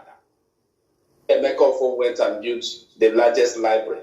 So our people also, the way as in the business they are talking about is not business that will even help matters. I don't know, maybe it's because of the low rate of shop rent or house rent they are enjoying there that make them to also stay in that northern part of Nigeria. When you go towards the boundary between Niger and Nigeria, it's called Kongolan. That's Mayadua. Anybody that knows that area, there is a place they call No Man's Land. If you enter there, man say, Joe, our Igbo people are food. Our Igbo people food here. Okay, business of drink, whereby Annie can enter there, shoot somebody, come out, because it's no man's land, boundary between Nigeria and Niger. So when they are selling what? They are selling alcoholic beverage, illegal. Alcohol, boundary between Niger and Nigeria, that is Mayadua. Anybody that know Mayadua, there's one boundary there. What our people, the business our people will do is alcohol. And that land is no man's land, whereby Niger soldiers can come there and kill people, or Nigerian soldiers can enter there and kill people. No case about that. And that is where our people stock themselves, and they are doing business there, and they only drink. So the thing is so painful that even though our people don't understand what we are even doing, honestly speaking, our people don't understand what we are doing at all. Now, Mazi, I want to just say something here, because when such thing came out, I know many of us put mouth into it, whereby you might remember a small child came to use his own fellow brother to do ritual. And this is what our own are causing to our upcoming generation, whereby you will see somebody also even on your blue, on every advert on Facebook. And when that child carry his own friend came to do ritual, then the person now began to showcase that this small child, but he was the one doing the advert that draw the attention of that boy to bring his own fellow friend to do ritual. Our people are not helping matters at all. Our people are not helping matters. When I was in school, there's this agricultural program Nigeria instituted by Osibanjo called NASA.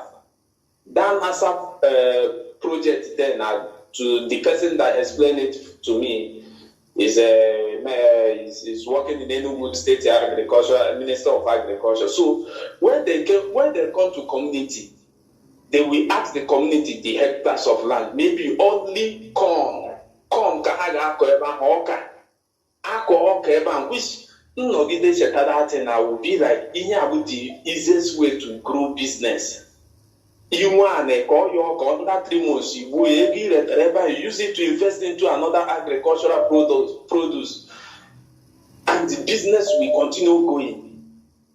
But the way things are, internet, all this Ukubana and so on and so forth. Ụmụazị na-etolitezi wee chee na ịkpata ego bụ nọọ na anya anyị ga-adị n'elu until ịkpata ego, and that thing is destroying our land, honestly speaking. It's really eating us up. If we can't stop it now, I don't know, but I know this IPOB will do something about that. This money abuse on social media that is happening and is putting our people in a high tension, whereby the younger generation onwe ọzọ chọrọ ịmụ ọrụ aka na onwerekwa na onye chọrọ ịgba bọị na ihe onye ọbụla chọrọ ime ka o bute ego soro bịa fee ego na internet. And it's not even only affecting our life, our brain of productivity is affecting it also. So Maazị Joe, I will this is my contribution when it comes to the burial of 18. I remember when I was small, in a polygamous family in Imo State, and when they hear 4 paganists, Christianity also cause all these things of dumping dead body. I will be frank with you because they cause it. I remember when I was small with my auntie in Imo State. Inside that family, they have great farmers who farm very, very well, and they are all pagans. If these people died, that day, they will bury those people. And this is our tradition. Honestly speaking, all these things later came to turn out to the extent that we cannot control the game.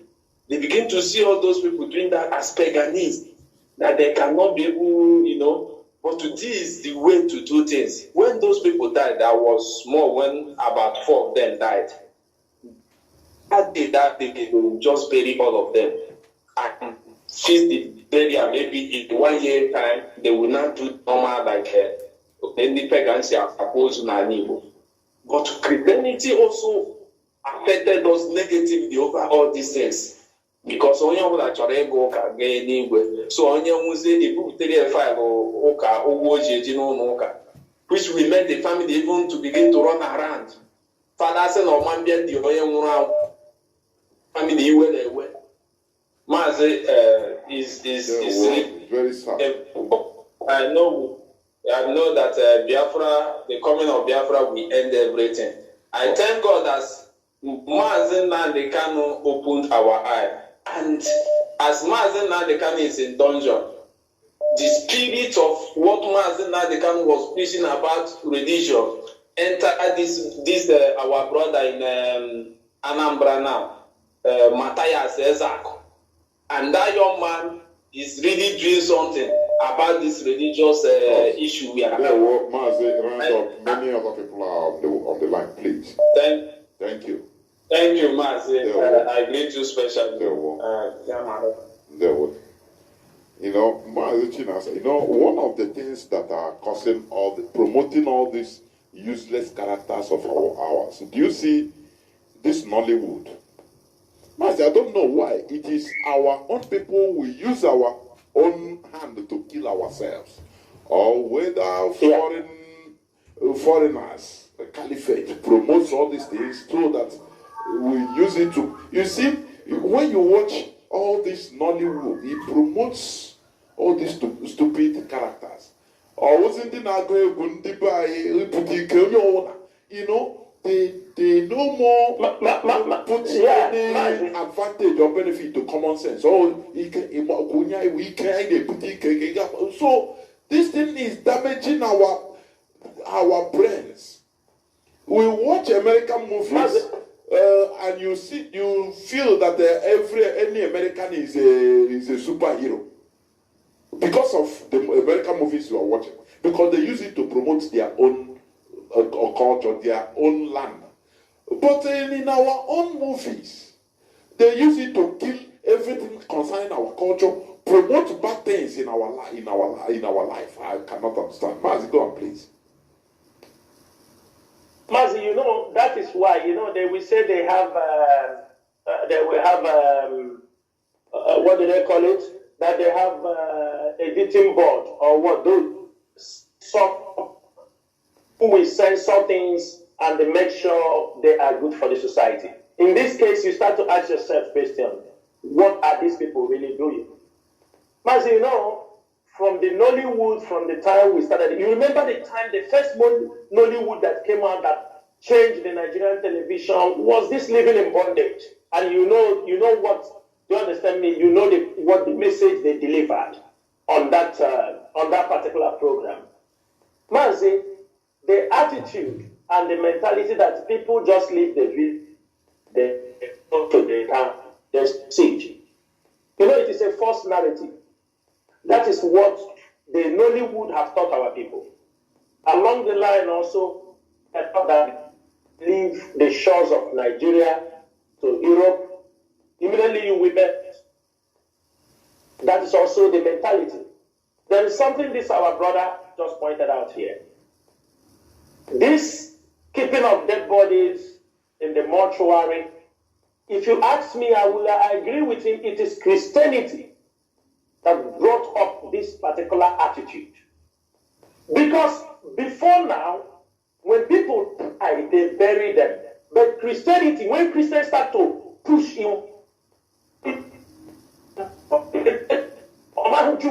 they need the one, they start to promote it because they are trying to English that this person is a pagan, this person is a church, the people have to come, we pray for you. Gradually, they destroy that way of life. Now that they have destroyed it, they brought something because there was no specific way. Because they don't want to tell people you die, they bury you, and the pagan die, they bury him the same time. Then pagan, because traditional worshippers, there's somebody with difference between you and him now. There is no difference. That means he died, you bury him today. No, they try to make it is like this speaking in tongues that some of them started. They have turned it to a caricature. If they have turned it to something, some go, oh, we're speaking in tongues, everybody, it has become a comedy. And now it has gone out of hand, they cannot even control them. They have no remedy to curtail all these shenanigans those things have caused. It is from the way they are trying to separate. He's a pagan. That's why they will bury him fast. We need to bring him to the church, pray for him. They have now widened this gap. They need to keep it in case churches say they don't have money. Some will say the family don't have money. The pastor does not care. He don't care. What? Because he's waiting. You must bring him that money before you put him on the ground. Because he knows the moment you bury him, that is not going to. He cannot ask for anything. The church have contributed immensely in this wrong way of life, in keeping the dead bodies of our people in the mortuary. The church contributed a lot. It was after they have understood, people start to agitate for this thing. You see them now, they said, after 2 weeks you die, we must bury them. But they know, let them come out and say no. That we have to. Keeping somebody for 2 weeks and keeping him for 1 month, what is the difference? What is the difference? What we are saying, when somebody died, bury the person. We know it was an instrument they used when they were bringing Christianity in our culture. They tried to separate people, separate them. What we are saying is that it is enough. We now understood. Nobody is coming to blame them for anything. But what we are saying, allow people to be buried. If somebody died, what money are you asking? Go and bury the person. Pray for him. After all, sometimes somebody died. After 1 year, they still come to the church to give thanksgiving and pray and make remembrance. So what is the problem? If the person dies today, in 48 hours, you put him in the ground. The problem. Can they tell us what will prevent our people not burying their people in 48 hours maximum? And do what? And do any other thing that need to be done. Because the moment you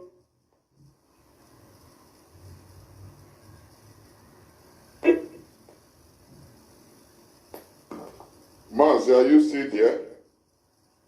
Seems that I'm losing your voice. Let me see.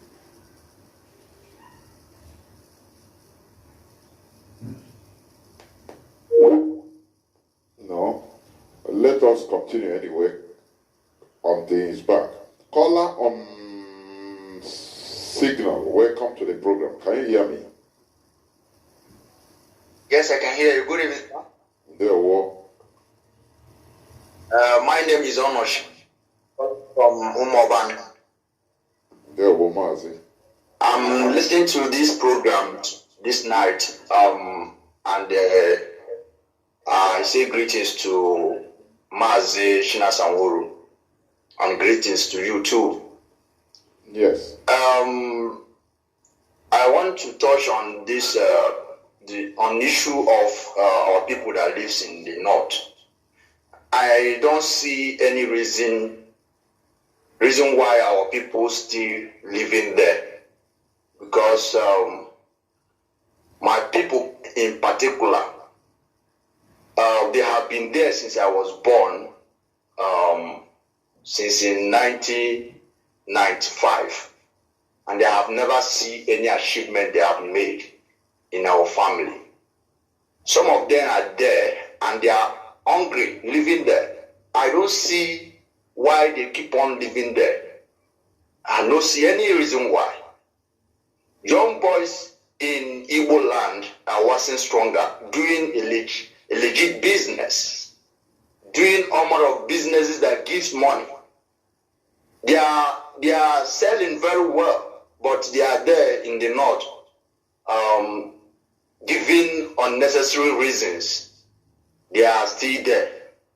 So I am saying that anything that happens to such people over there, they will take the responsibility by themselves. Because our leader Mazi Nnamdi Kanu has said it before, that anything that happens to any of them there, they are the one that caused it. Because a grown-up man should know what happened before. I'm very young to remind them. They should be the one to tell me. But if they fail to understand that to live in North is also, creating a problem upon their head, because so many times they are run from that place to our home. After that, they will still go back. I don't know what they are doing there. So if anything happens to such people, nobody should be blamed. They should blame themselves. It's absurd.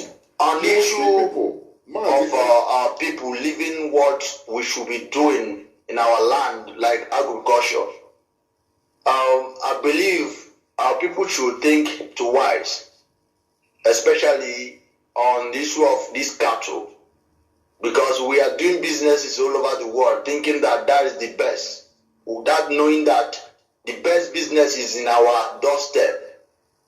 We should look into that. Very, very important, so that we can be able to compete with them.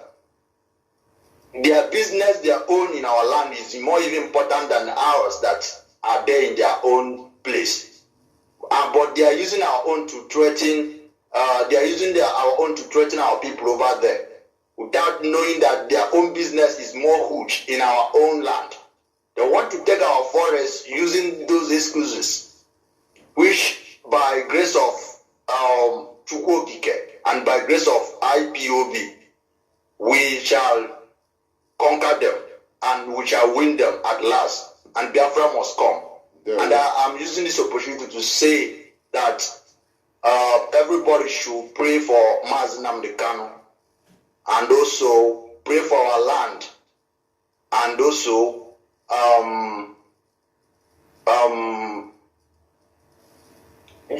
for them to be wise this time around, especially on this confusion that should I say Mazi Samuel Ban is bringing upon this very struggle. Because I have studied the man very well. I've been in his program so many times, and I don't understand him any longer.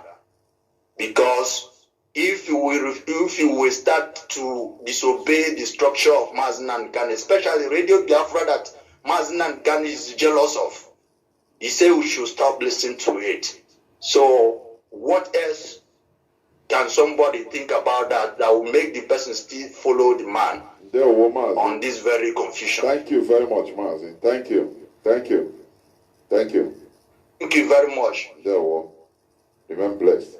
We must continue. You know, Maazi Chinasa, you're back. Maazi Chinasa, there is like what our brother said. You see people that were nearly killed. They came back with their life from Ugwausa, from the north. But they are waiting for the thing to go down. Now, attention, or go down. Now, everything will go cool. And then we go back. It beats my sometimes. And then we go back. Another 6 months or 1 year, they will run. Come back. Wait until they will still go back. I cannot get it, honestly. You want to say something before I bring in? Yeah, Mazi.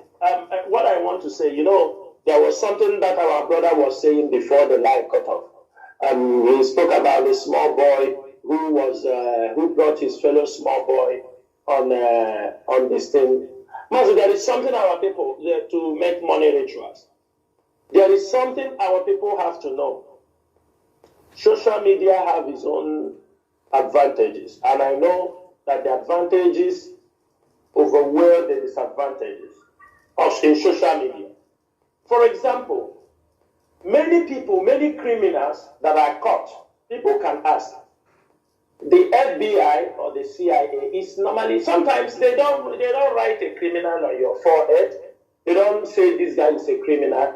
Some people, you saw them, they start to look and found where is because of what they are doing on social media. For example, we know about this Hush Puppy and what happened to him. Many other people that when they buy those things, they come on social media, they flex. Sometimes some people will carry bunches of money, they come on social media. Some will go to the club and they are spreading money, and the CIA or you will spread. Who is this guy? That's the question. From there, they start to follow you. They start to know. After you say that village people. No, not village people. It is what you have cost for yourself. You say people that no, because you got the money, you come on social media, you come and talk rubbish, you come at the same way happening to these traditionalists. You see traditionalists, they come on social media, they show things that no society, if we have Biafra, my brother, they cannot display those things on social media. They will be arrested. Of course. They will be arrested. Mazi, we are not the first people who do sorcery. If you go to many nations, if you display such a thing, you will be arrested. It is because we are living in a lawless society. Mazi, a country like even here that I am living, you will be arrested. Because they know that thing you are doing, they are old people. They know the disadvantages of this thing you are displaying on social media. They know. They know, one, you use it to cheat people. They know, two, you use it to destroy people. They know, three, you use it to... The youth will think that success in life lies in all those things. People will tell you that they more kid, and they more kid, and they make it. People destroy the youth because there is no government. That is why people come and do those things. Now, what are you going to do to them? When pastors are doing their own fake miracles, it's because all of them are compromised. They have destroyed the society. We used to be there. Pastors, we bring people. I command you, see. These days, since IPOB, have you even seen people again shouting that he was a blind man, you see? Have you seen? Since the arrival of IPOB, don't you know that nonsense has drastically reduced? Have you now seen any pastor telling you, I heal the sick, I do this? Now all of them have changed topic of this thing. Change their topic. Now some of them is carry me, they go, Jehovah carry me, they go, my husband's house. These are the kind of things they have been able to switch in. They are now begging. Make Jehovah carry them, they go. Because before, they will tell you, I heal this person, I heal that. Social media have come, expose all of them. But the problem is, look at these traditionalists. A lot of them are also committing committing blunders. They are charlatans. They are doing. They are charlatans. They are committing. If you are rubbish. you don't need to advertise yourself in the social I'm media. telling you, they are nuisance to the society. What they are doing, there is no society that will tolerate that. It is because everything has fallen apart. Everything has fallen apart.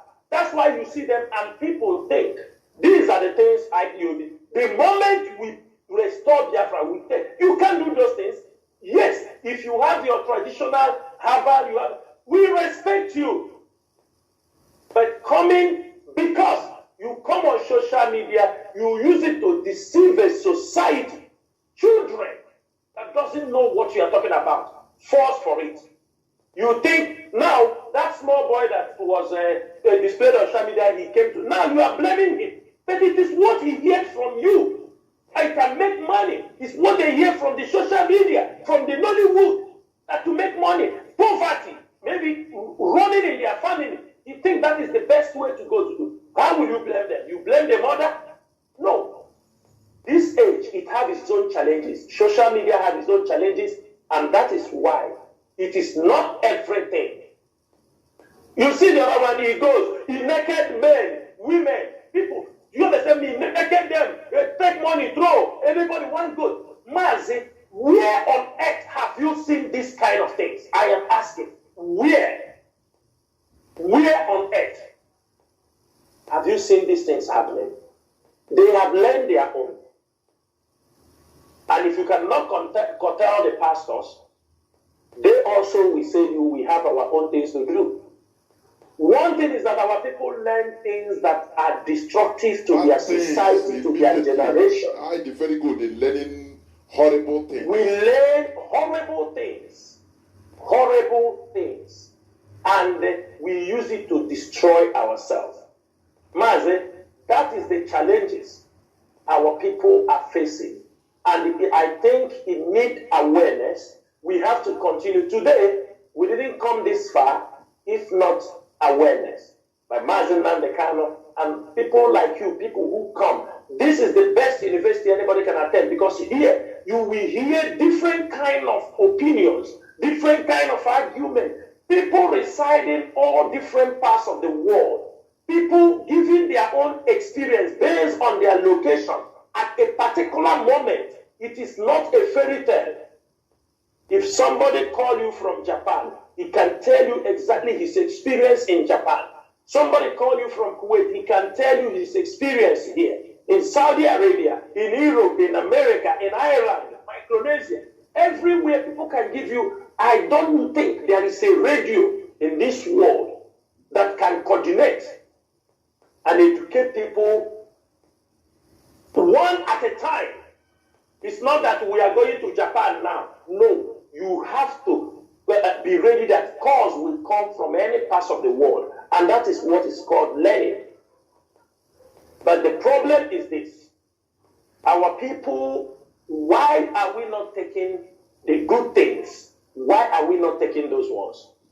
And the question is this. How long are we going to wait before we correct ourselves after we have seen all these things? Organizer is not coming to correct it for you. Governors are not coming to correct it for you. Those people you call elite, they are not going to. Traditional rulers will not do it for you because they are no more traditional. They are political leaders. None of them is traditional. They have turned to a different thing. None of them. To convert them to Islam is as ABCD, because they have been called that anything they are asked to do, they will gladly, and out of fear, they will execute that against their own people. Thank you, Mazi. And the most horrible thing that happened to us is this Nigeria we are in. Nigeria. The caliphate purposely allowed, because they know that our people, if not controlled, we are like flowers. If not trimmed, we are wild. We become wild. So they purposely allow, in the north, one thing the caliphate is doing, they stopped history. They removed the history from our curriculum as Nigeria per se. But do you know that in their own, the caliphate, they are in their Islamic schools, They teach them their own histories. They teach them about Ottoman and Fodio. They teach them the progress, the Fulani Caliphate, what they have achieved. And, they teach them their history. But they deprived us of our own. You understand? As I'm watching on social media, look at, they say, best teacher in Imo State gets 9 cups of beans, 2 tubers of yam, red oil as prize. He's a secondary school teacher. I'm watching the thing on social media, on Facebook, with the red oil. But BB Niger winner, how much they will travel, they will send her all over the world. Give her 100 millions, if not hundreds of millions of naira. So, how do you think a small boy, children, will want to be a teacher that, the best teacher? All he gets is 9 cups of beans, 2 tubers of yam, and red oil as price. Whereas a BB Niger, go do a shower, do everything, they give you anything in this world. What do you think? Who do you think that the children will follow? That is the situation we are in. And Maze, how many people from the north are participating in that BB Niger? That is it. That is it. It's our people will be running around for it. Have you seen a northern girl, a Muslim girl in that program with all the money you kept there? With all the price? We don't know. Let me tell you. We don't know. Our people are talking of Nigeria. Oh, Nigeria. They don't know that the caliphate, they are talking of Nigeria in order to, bring illusion. But they have their own, they create their own state. They have their own teachings. They have their own, all these things you are saying. You don't see Fulani girls. You don't see Muslim girls coming to in a BP Niger. That's it. So look at the teacher. A very noble profession. In other countries, very, very noble profession. Very noble profession. Look at let me tell you, one of the highest paid civil, the highest paid civil servants. Exactly. In India, they are teachers. They are teachers. But look at teachers. Mazi, how do you think that a baby will just be maybe a child of 10 years will be watching this and want to be a teacher tomorrow? How? Tell me. He will either want to be participate in BB Niger, or he want to boutique, sheet and get money, patego. So these are the ills in our land. The Nigeria wants to destroy us. That is why they gave us loose. They left us loose in order to continue. They are not any people doing this. Have you seen our police arrest them? Nigerian police arrest them. They promote them because they know that we are flowing that way. They are destroying us. But when we get our nation, you see a teacher, people will go back. A teacher will be still reversed to being a very noble profession. People will be dying to become a teacher. You see, something Nigeria you don't change. Maze, do you know all this time what we know, people that are traveling out of the country, migrating abroad, are medical professionals, like doctors, nurses, lab technicians, radiographers. Now, the lecturers have joined the train. Yes. Now, lecturers are now leaving the country. I don't know if our people know what is really happening to us. Why even the lecturers are leaving? Man, it is not because if you check the amount of money they are being paid, it's not that wonderful. But what would have kept them? Most of them, your lecturer, they have no roots. Man, do you know, in many people, ask people, in people living in the villages, do you know sometimes you send them money to buy pepper? Land is surrounded them. Land. The land is fertile, green land, food. But you give people in the village money to buy pepper. You give them money to buy okra. You give them money to buy ugu, maize. But the land is there. And there are boys, there are girls, they are all there. But this is how they have destroyed us. Instead, you want to go and learn how to do computers and a mobile phone. Massive. They cannot say, if I plant this okra, let me see and study how can I be produced? Because this is food. Continuously. No. We are going to look the one that we have to wait. People will bring it, import it into our country before we get. Massive, we are heading for destruction if we continue this way. Thank you. There, woman say. Let me go back to the phone, to the lines. People have been calling, lots of calls, honestly. Let me see who is there first before. Okay, caller and also thank you for being there for going 26 minutes. Welcome to the program. Caller on Signal, I will come to you. Caller on WhatsApp, can you hear me? Yes, I can hear you. There, woman say. My name is Matt Washington. I'm calling from Ireland. There, wo. Maazị biko ekelere m ụnụ kene Maazị Chinasa Nwodo na ọmalịcha okwu na-enye ahụ nke tata. Ịma na there's something you said, you know. Mere ana, we can't leave the church alone. I have ndị ụka. Mere ana, we must touch him, we must.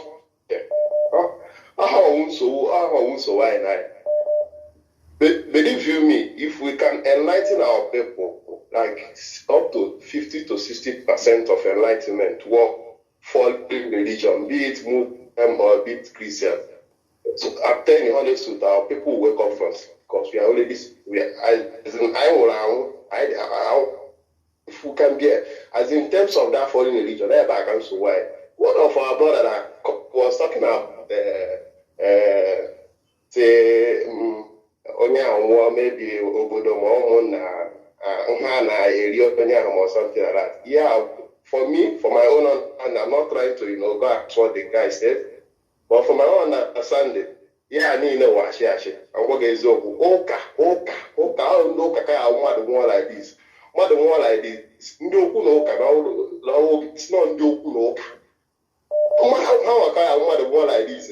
I shall have you only going on onye nke atụ moto onye atụba like this one. I'm a living witness. So what they need the we will start from there. All the thing that find them also made 18 one and try. I'm telling you the honest truth. That is the main thing on Wednesday because the following religion, how would I have how would I for enlightening us? How would I religion to fight against our own religion?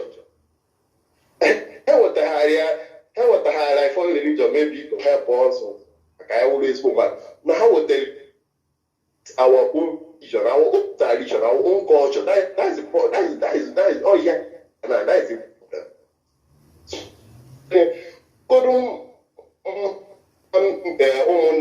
Maybe na telling me as no which highest signal 10,000. Okay. I say go to 20. If for like 20 years, it can never pass like 10,000 or 20,000. Even if the family doesn't have it, it can stop. Someone will volunteer himself or herself to pay it off. Problem we end up. Okay.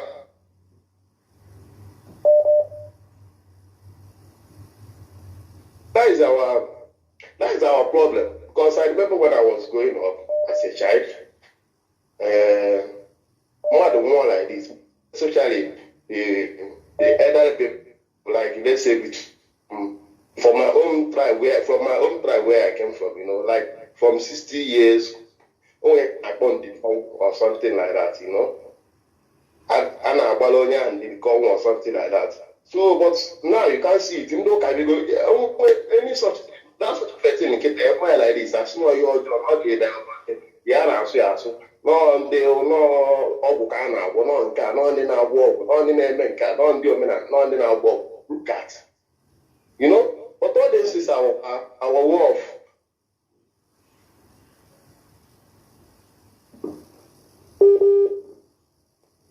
There, woman.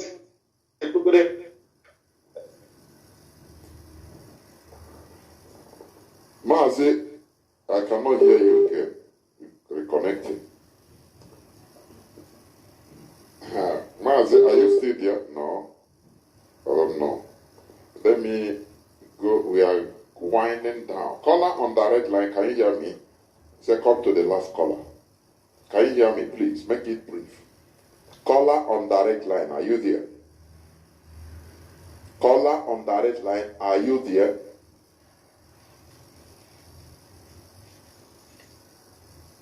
No. I don't know.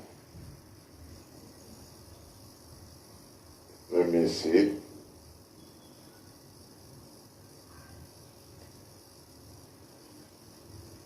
Caller on direct line, are you there, please? Caller, there. Well, please make it brief as possible, because you are winding down. Yeah, There. Well. I'm Pachika from Odubaka. It's Cotonou, the but everyone knows who now will do. I don't make the Luno that I'm a man to like a clear that in our do you will do because Mbo later and the watching. And I'm not more. I will not go and I get a Lama. And I know that they are on a and put a bit in a it became Mando at the Renato. I was doing one. I gave it a lot of head of one in Paget, or talk for the phone or two or two or two or two I said about and I had the idea. I did have the idea, but I did not maybe a good matter. A million dog I did till I had the idea, maybe not problem than that. Then over the military had in the Mama, Elia. What are we getting all these things? Because I'm not at all. No more, a little now, look at the everything had ya. In the isn't nobody made out and having that happen. In the version, they Maze, I went to you and Lenoa, Harami, on the show local, Abu or Shirike.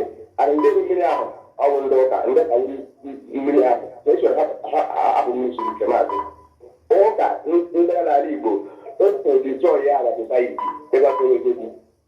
Although currently Nollywood, I thought that the lady of our society. So this is how we act like you. You know, a thing united of our duty to the lady of our society. So that's very good. Then I asked you from every here, I told our particular amount of important people. Every here, the kind of show that I'm born, they should take care of people. Then I cannot wash it. No one will have you able to watch it. I'm not a hundred and if or the Lambo and I watch any of the I should get it. And then I asked every honor the point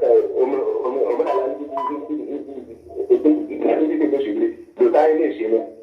I was in that case in the I was saying. But I don't know every over the living. All I never do with I did you know when the man because we take the more hard for that. I mean, I see how long I had a thousand, about to have made up.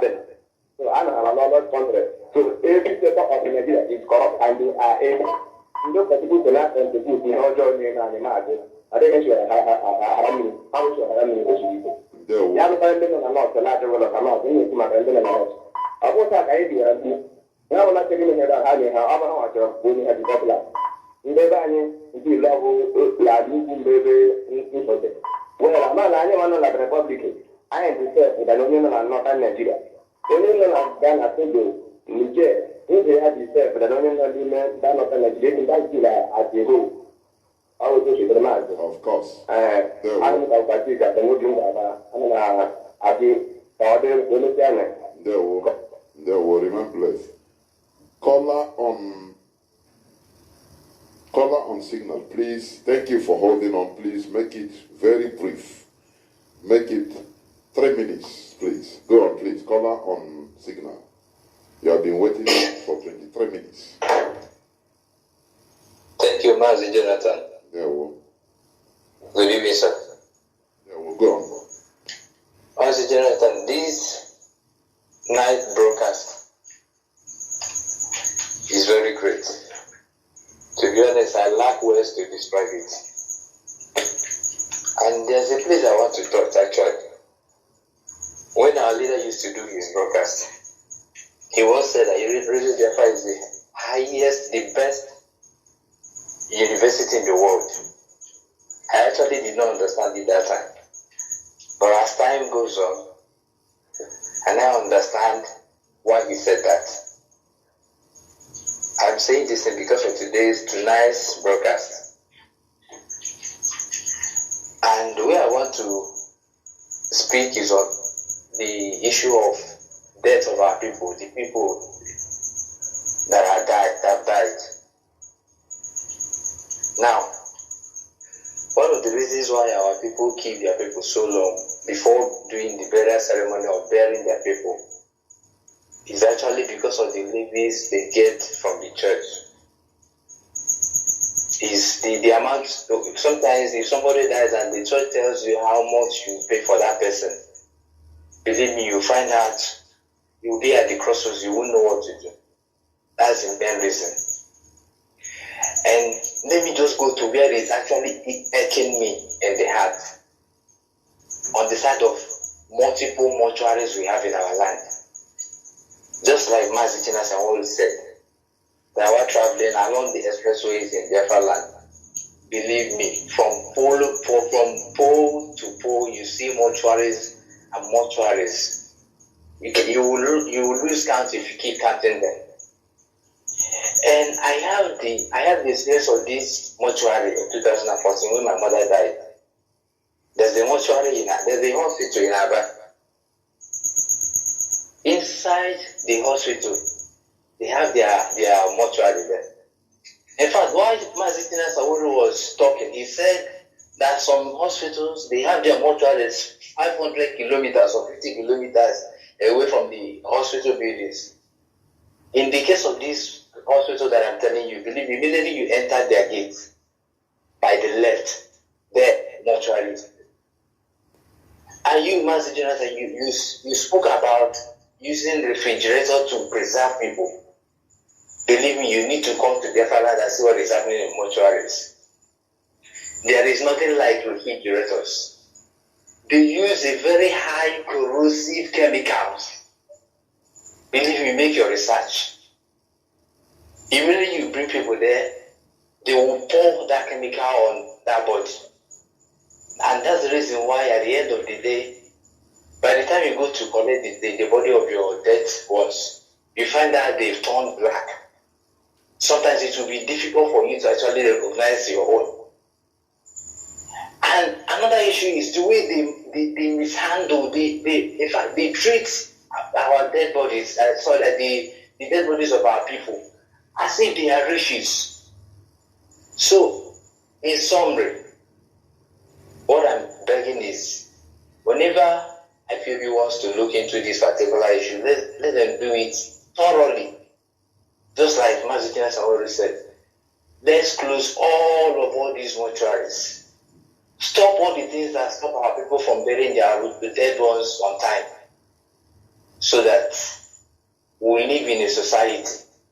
Like this night, I've learned from Mazitina that this thing has spiritual implications. I don't know anything about it, but I learned it this night. And I so much believe in what he said. So Mazi Jonathan, these are the things I want to say. And I thank you and Mazi Jonathan so much. Thank you, sir. Remember blessed. Caller on WhatsApp, you'll be the last caller. Please, 3 minutes at the maximum, please. Caller on WhatsApp. Thank you for holding on for 8 minutes or 9 minutes. Go ahead, please. All right, Dr. Jonathan. There we Mazi. Mazi Chinasa Nwokolo. Mazi. First and foremost, I will start on my own that the side we came from, the side came like Abia North in Biafra land. We have what we call retirement for our old people. Some people use 60 years, some people use 60-something years. And the person will stop paying dues in the community, both levies in the community. The way the stop paying anything in the community. And when the person dies, the community will come for the person. But they are not implementing this thing in the church. They are not implementing Christendom. The way we do, the way they arm our people do it, that I grow up and made it, that such age grade, they will not pay anything again. They will not pay anything again because of their age grade. They call it I don't know what other people call it. Why are they not implementing such a thing in the church? At so age, that so person will not pay any levy again. The person will not pay SMC. The person will not drop anything again because the person is not working again. The person cannot go again. The person cannot do anything. They pay it from pension, if at all they are paying anyone, or from the children. The person don't have, but the church pay the person for him to be paid at that age. That is one. That when Biafra business will be take place, we should allow our traditional rulers should be issuing marriage certificates. They should pass it to law that our traditional rulers should be issuing marriage certificates to our people. Marriage that it should recognize this of our own. That it should be recognized that our people will know it, that this is our certificate from traditional home, from our own home. Third and the last, but not the least. Like today, in Hollywood today, like our own dressing, when you put on our own isiagu, they will call it, with our own cap, they will call it Naya Wopsi. The tie rapper, they will say the rapper is an old people thing, a gay son. Without them knowing that this thing is our tradition, both the young and new, supposed to put on all these things because of what Nollywood is doing. And when you come to this Nollywood, most of them there are the people that collected title. They say they collected title, but they are one destroying our tradition. What that are, they will implementing it. And the other one, nobody that a reverend will come and for, or a person will make to go to heaven. If I like heaven. So they stop gambling our people that die has died. The payment for the person is to bury the person. That is all. Thank you, sir. Thank you very much. This is where I'm going to switch off the phone. Maazị Chinasa, please. The platform is yours for the button shot. Yeah, Maazị Chinedu, thank you so much. I hope I'm coming out very clearly. You are. Dear friends, we have come to the end of this program, but not to the end of this topic. Like Biafrans, we have to continue discussing this topic because, knowledge cometh from hearing and hearing and hearing and hearing, and people will now understand what we are doing. I expect and I encourage other Biafrans who have also a more better knowledge about what we have discussed. I know there are people, what we discussed this evening is disturbing them. I know it has set on fire on the heart of many people who will say, yes, what these people are saying is the right thing. Maybe you have more knowledge than some of us on this, the causes of why our dead bodies are being delayed. If you are from the church and you want to support, to help us to tackle this issue, the way to go about it, the Radio Biafra is always on for you to bring up your ideas on where we have to move forward. And we will gladly, you can also come on radio if you have enough knowledge about all these things we have discussed this evening. Maazị Chinedu is here. There are other radio hosts. You can get in touch with them and help in educating our people. The most important thing is that we do not expect that after talking it this night, everybody go home and that is the end of it.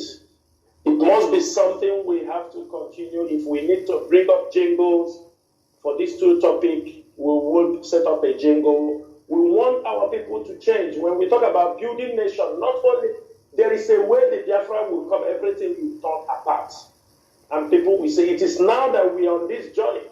Because our leader used to say, hey,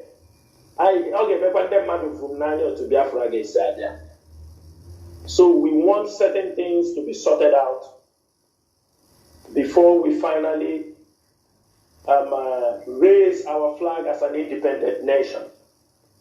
Dear friends and all the lovers of freedom, there are a few announcements I want to make this evening, or a few clarifications I would like to make this evening. Let me make it very clear this evening that, please, while we continue on day-to-day basis to debunk anything we do, we are proud to say it.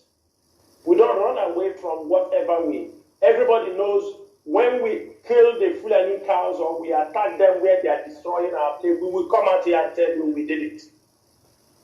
There are a lot of press release, IPOB, whatever they do, they will take responsibility. But we cannot, because we want to impress anybody or we want to let people to say, oh, they are doing well. We are not doing show. We will not take responsibility of anything. We are not part of it.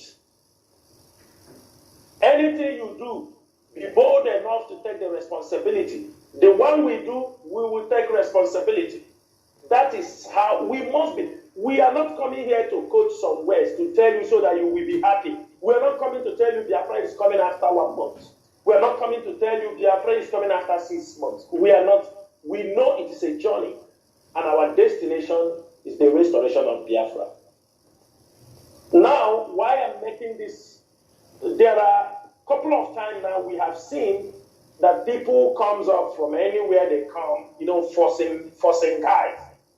People coming out from anywhere they want to talk. Oh, that it is.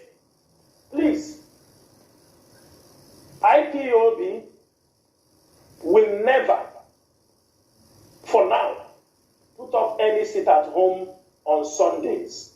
I want every Biafran to understand this. That IPOB will not call for sit at homes on Sundays. Let me explain something here.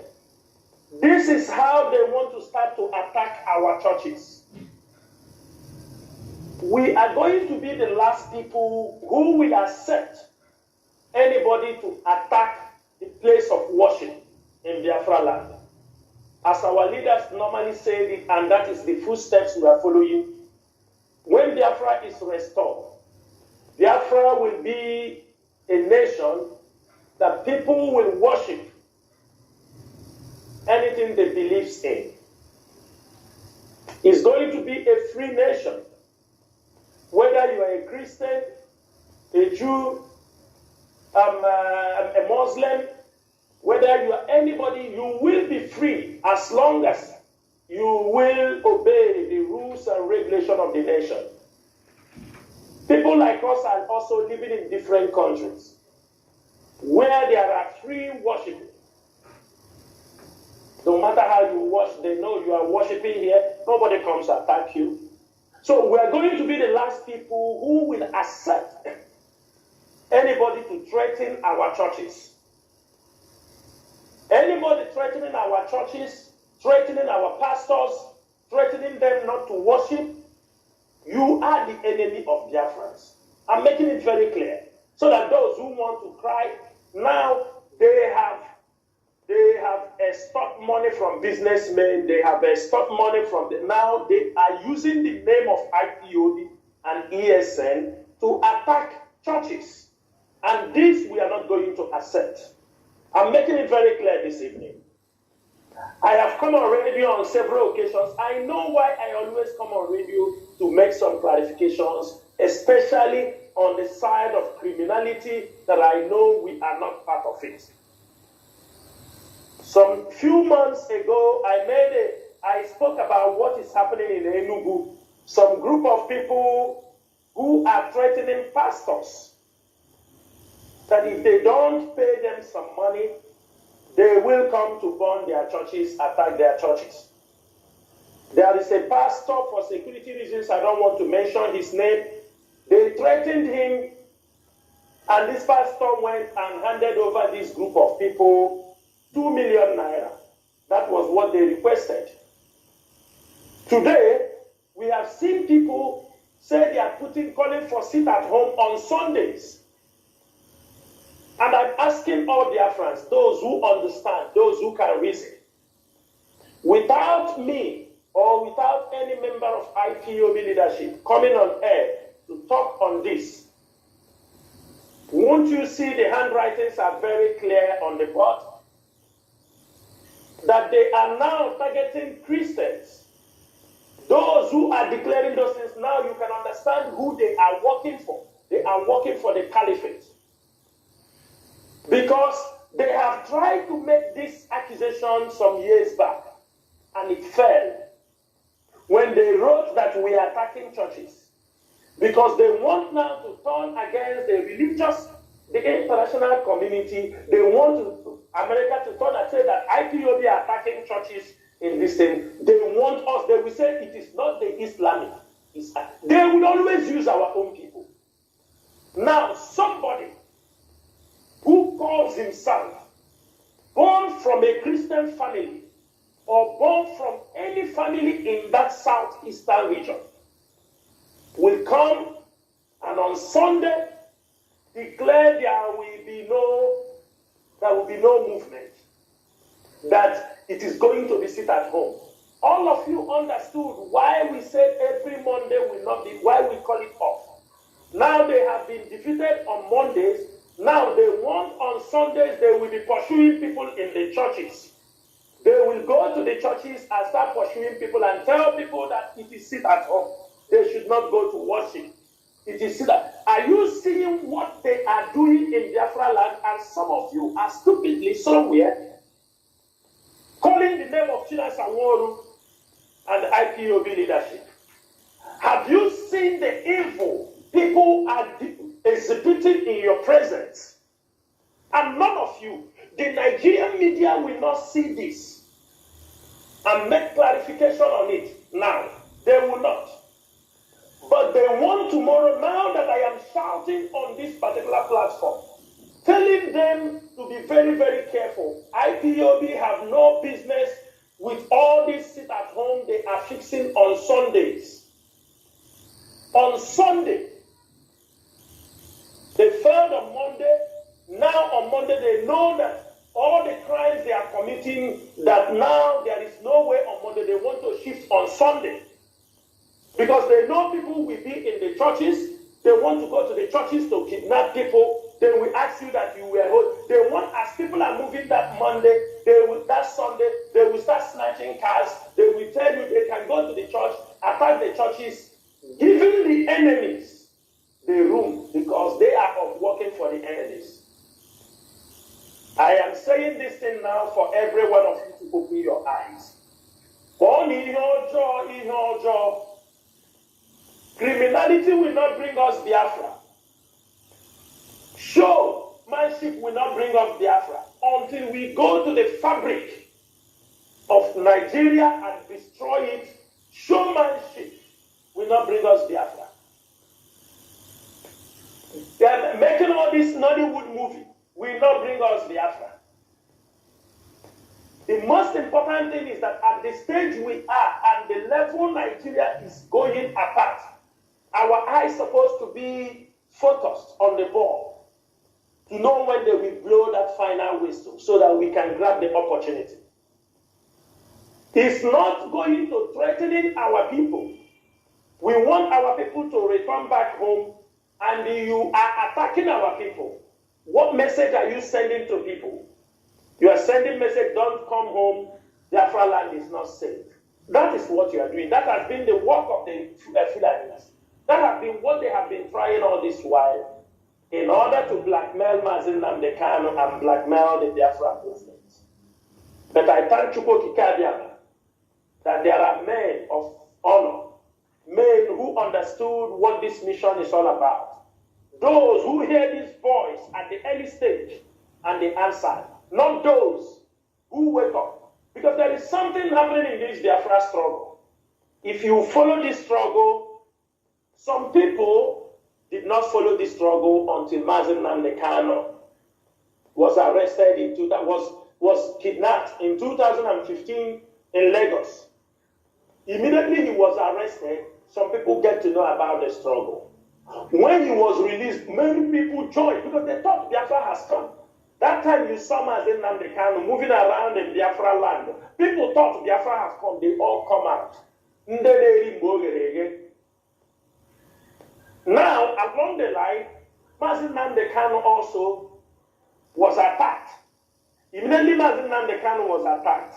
All of them, they ran away. If you ask every IPOB family member, wherever they are, you will hear that immediately Mazi Nnamdi Kanu, you understanding me?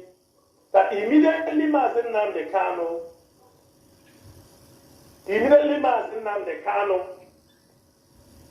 was arrested, was attacked. For that 1 year, they all disappeared. Those who are not for the struggle, they thought also that the struggle is finished. Even at a point, I was sitting somewhere when he was arrested, and somebody told me, come and listen to what some group of people were saying. They're saying he's not going to come out, he will die here. Let him come out, he come out to do what? But immediately, Mazi Nnamdi Kanu was also released. I saw those people coming out to talk, they thought also Biafra has come. That is exactly what happened when Mazi Nnamdi Kanu surfaced ending 2018, after 1 year and 1 month. When Mazi Nnamdi Kanu surfaced again, another group, they feel, because he arrived in Israel. He have arrived in Israel. Some said, they've gotten Biafra. These are processes. These are stages. These are ways, things we are going, the preparation, the journey to the restoration of Biafra. Now, when some of them arrived, when the Mazi Nnamdi Kanu arrived in Israel, you saw them everywhere. They come out, they come to support Biafra. They all come out from their cupboards. Those that used to hide under their bedrooms, under their beds to listen to Radio Biafra, they all came out. They joined. They were shouting, Mazi Nnamdi Kanu. And the moment he's adopted again, all of you can see what is happening. They try to destroy the movement. Those who came, when he came, some of them have not spent 1 year in IPO. They don't even know 1 year for you to know their mission. They have come to destroy IPOB. IPOB is built on truth. That's why Mazi Nnamdi Kanu say we are whiter and whiter than snow. We cannot use criminality to take any credit. Because if IPOB want to catch you, we will catch you without saying that you're a criminal, without saying that you did this. If we want to catch you, we will catch you. Now, we have seen this couple of days. There have been a news, because I'm clarifying this thing on air, because it has been there. Everybody, messages are coming, people are calling us. Let me make this thing very clear. We have ESN in every state. It will be very bad that IPOB leadership who are in control of ESN, that they don't know where their location of their men are. It will be very bad that the ESN command do not know where their camps are, the locations of their camps, how many camps they have in every state, how many camps they have in a local government. When somebody comes to impose something on you, we don't take credit for what we don't want, what we don't. If it is your own, claim it is your own. Everybody knows you are responsible. We have said this thing many times. If something happened to ESN, we have our commanders in each state. We have commanders in many camps and all these things. They know who to report to. They know. If anything happens, they know who to report to. They know their superior. And the messages flows from that pattern. We are a structured movement. We are not people that I didn't eat. You come and no, because there is an avenue where you can make your complaints and your problems will be taken care of. The ones we can. So these few days, because sometimes when people see us come to release a press release to clarify certain things, put in your mind that media people are calling us to accept if we are responsible, to know if we are responsible. We have people who are also supporting this struggle. They might not be at home. Some we are all over the world. We have respected people who will call to ask, are you people aware of these things? When we are not aware, in order to cut many of these questions, because people can call you for 5 days, hundreds of calls, in order to quench all these things. The best way, because the media publicity secretary, Mazi Emma Powerful, will be receiving calls. They will be asking, are we aware of this thing? Does it belong to you people? It is our duty to tell our people the truth. And if it belongs to us, we know how we communicate. If it doesn't belong to us, we don't know about it. We'll tell you we don't know about it. Anybody can go back to some of my my broadcasts a couple of months back when I mentioned about Chojo and the people in Enugu Ezike. I made it very clear that I was warning people that because of why was that? Because there were many calls, many inquiries coming to IPOB. There is ESN in Enugu Ezike. We told them, they said, because they said they are ESN in Enugu Ezike. They attack churches. There were churches they attack, carry their musical instruments, they carry there are people, there are things. They have been, you people saw in the marketplaces, they will come and shoot. We told you, these people are not ESN. ESN is not, ESN supposed to be in Enugu Ezike. There are times we were there, but the criminals, when we were pursuing people in Anambra, I made it very clear here that some of them have run to Enugu. I made it very clear on Radio Biafra that some criminals chased away from Anambra are heading to Enugu. They are now started that the same criminality in Enugu, and they are in Enugu. They are now committing the same crime that is happening in Anambra. When I said it, some of them tried to justify it that because the Mazi Nnamdi Kanu was asked to bring them ESN in Enugu Ezike because they have a bordering town with Benue. They didn't bring them. They now request somebody to bring them. They now bring them. Up to you. It is not our responsibility. Because you requested Mazi Nnamdi Kanu to bring you people in Enugu Ezike. Mazi Nnamdi Kanu did not send it. If you want to go and take criminal now to protect you, then you bear the consequences. You bear the consequences. You don't come and put blame or you want to force something that doesn't belong to us. We asked Mazi Nnamdi Kanu to give us ESN. You don't tell IPOB where to put ESN because in that your Enugu Ezike, there are a lot of issues. People, politicians with land and all this. We have, ESN have been in many places in Enugu and we know what we have passed through. We know how many sabotage we have gotten from the society, from within the environment. Wherever we are going to risk our men, because they have come to defend you people. Wherever we have brought them to defend you and we are not getting the maximum support, we move to another place because we don't have that resources to keep people where they will be affected. So now, in this newspaper all over, they found a policeman they were looking for that was adopted, and they found his dead body in the same camp. Please, Nigerian social media and Nigerian media. I'm putting please just for you to always verify your information before you put the name of IPOB and the ESN on your publications.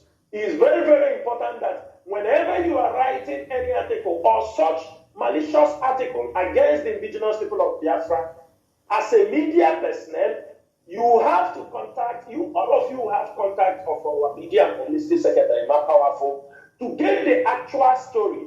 It's not just coming on your newspaper, you say IPOB and ESN camp was invaded and the people were caught and this thing. This is all fallacy.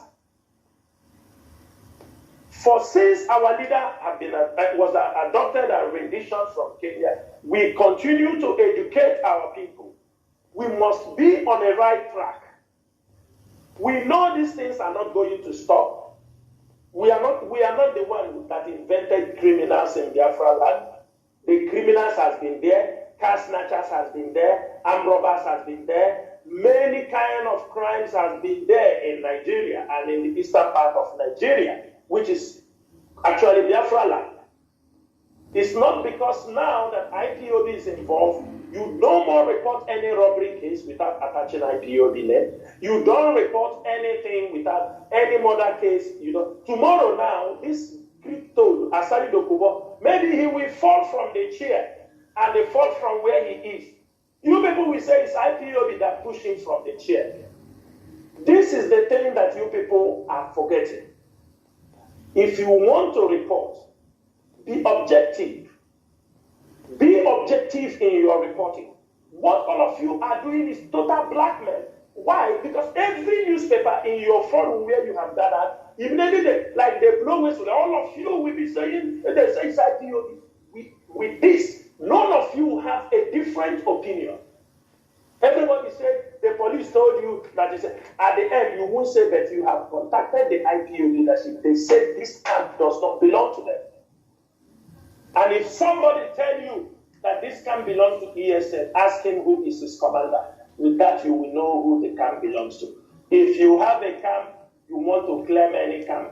IPOB is not responsible. We do not have camps that terrorize their own people. What we have is ESN camps that make sure that Fulanis, they protect the forest, they protect the farmland, they protect our people from being raped, our mothers. This is the type of ESN we have. We do not have ESNs that goes about killing people, innocent, their own people, killing their own people, killing their own mothers, extorting from their own people. Then, if you are extorting from your own people, what is the difference between you and the Nigerian police and the Nigerian army that are on the checkpoint extorting your own people? These are the things people have to think and they have to reason. Now, secondly, I want to go to Abia State. And this message, I'm giving it to OKZ Baso. This is a direct message.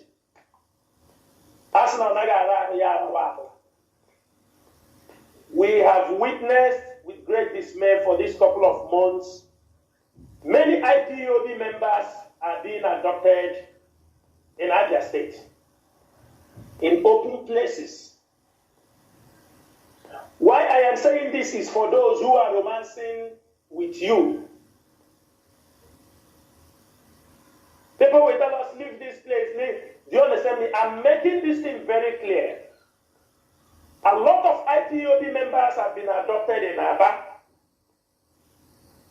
For example, you adopt somebody, let's say in Umule, and when the police came for this adoption, people recognized them, and you adopted this guy in an open place.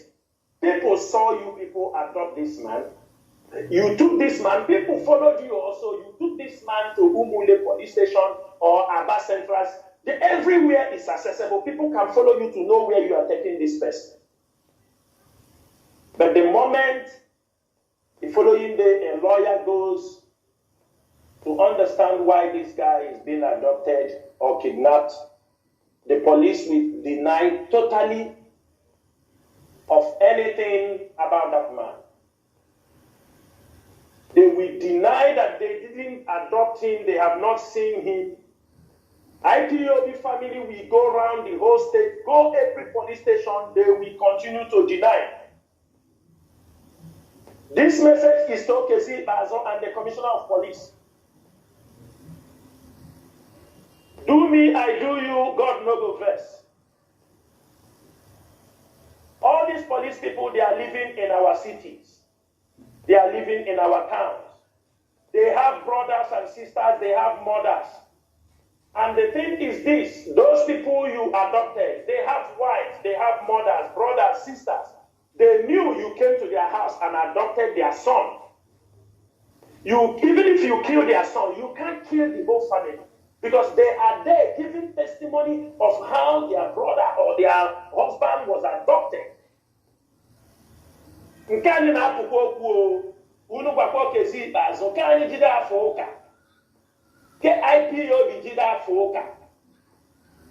As we are in this freedom fighting, there is nothing we don't have. If we want to adopt, we will adopt also. But that is not our modus operandi. But never you people push us to do what we do not want to do. And I am saying it very clear. People take this message and send to Kezi Bazo. The amount of IPOB members that we have gotten their report that the police came to their house, arrested them, and when you go to the police station, the police will deny. Let me make it very clear. IPOB have the capacity. ESN, we have the capacity to adopt everybody in one police station. We have it. We have this capacity if we want, because we know that this is not the right way to go. But you see that police station that you adopted this guy, lawyers are coming, people are coming. IPOB have the capacity to command men and invade the police station and adopt every police officer in that place. So that they have families, they have parents, but every day they are adopting our people. And there are people they have adopted in Aba, Makachineke. I am saying it on radio. If they don't provide those people, if they don't provide where they are, we are giving them time. You cannot adopt somebody in his business premises. Take him to a police station within 24 hours or within less than 24 hours. They came there, you deny that. If they don't provide all of them, if they know where they keep them, by this, but today is Thursday. Today is Thursday and Wednesday. This weekend and next week, we need all the people that you have voted. Show us where you kept them. If you have killed them, you will tell us the reason why you killed those innocent people. If you have not killed them, bring them to court. If not, we are going to start. We are not going to keep silent for long. Why we are saying this is because if you adopt somebody, let us know now whether he committed one crime. Maybe he did something wrong. Maybe he has a land problem with somebody. Maybe he has a business. Let us know. So we know, they adopted you because you were having a business dealing with somebody. They adopted you because maybe you are having one problem with somebody. They arrested you because maybe you are owing the bank. But you don't come and adopt people, you disappear them, or they ask you, you deny. We are not going to accept you. I'm saying it this night so that nobody is going to stop us when we start. That are some of the things I want to say this evening. Also, I want to make something very, very clear. For people don't say that they come, I will advise anybody, if you are in IPOB and you know in yourself you are no more part of IPOB, that there is somebody you are following. You don't no more take order from your coordinator in your state. You don't take order from their senatorial coordinators.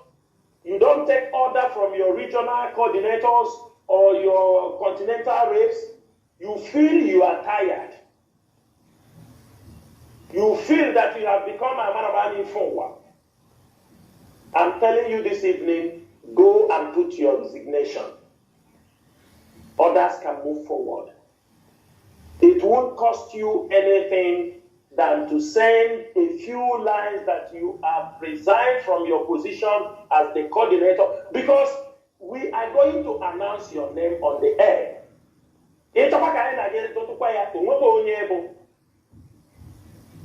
I am saying this thing from West Africa to North Africa to East Africa to all over, especially in this axis, especially in West Africa. I'm making it very clear. If you know you are no more under the command, you don't want to become a coordinator under the command, you will have to resign. And if Mazi Nnamdi Kanu come out, it is under him you want to be. You now come, at that time you go and do what you want. But Mazi Nnamdi Kanu is in detention when we're supposed to put the house in order. And you have found a new law somewhere. You have seen somebody you feel. We are not worried. We are many. We are many. These things happening are normal. When people leave, don't worry. New people are coming in. That is a journey. And I am saying it this evening. For those of you who have a place, you think that is where your loyalty lies, I will tell you, keep your loyalty to that people. And leave that particular position that was given to you. We are not doing PDP and APC something here that you will be in APC, you jump to PDP, you say that now you are in PDP, you take everybody in your district, you continue. No, that is not what we are doing here. We are in freedom fighting. We are very, very much aware that people will come and go. We are very much aware that people will die on this process. We are very much aware that we will have sabotage. We are very much aware we will have infiltrators. We are very much aware we will have those who would like to assassinate the leaders of this movement. We are very much aware there are people who will go diabolical. We are very much aware that people will rise and speak against you for doing nothing. We are much aware. And we are not deterred from all these things because we know he who is much is given, much is expected from them. We are not the one that brought ourselves to this. I think it is service that have brought us all this far. And our reasons of standing strong is that we must hand over this battle to the next generation of Biafrans who will continue from where we have stopped. Even today, we don't find Mazi Nnamdi Kanu, we don't find Mazi Chike Doziem, or all of us in the DOS. There must be a new crop of leaders who must continue to fight. We are not going to get everything for you people, but there are things we must make sure we put as a standard for this movement. And I am very, very happy that I am part of those who have made this DOS very formidable. All the members of the DOS have let the world understand that there is an institution, a government, a people, an institution that is controlling this movement. That it was not only Mazi Nnamdi Kanu, like people were saying. Today, people knew that the Directorate of State for the indigenous people of Biafra can be able to withstand any storm. They are missiles from the Nigerian government, from the agents of the zoo, in any angle they come. That is one thing we have achieved. So that tomorrow we are not here. If you are becoming part of the DOS, you must learn to be resilient. You must learn to fight. Fight in a brutal way. You must be salvaged when you are confronting your enemies. And that is, we are in the DOS, we don't know what will happen tomorrow.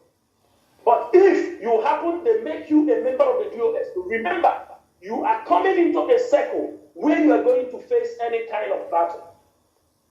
And that time you are there, fight the enemy.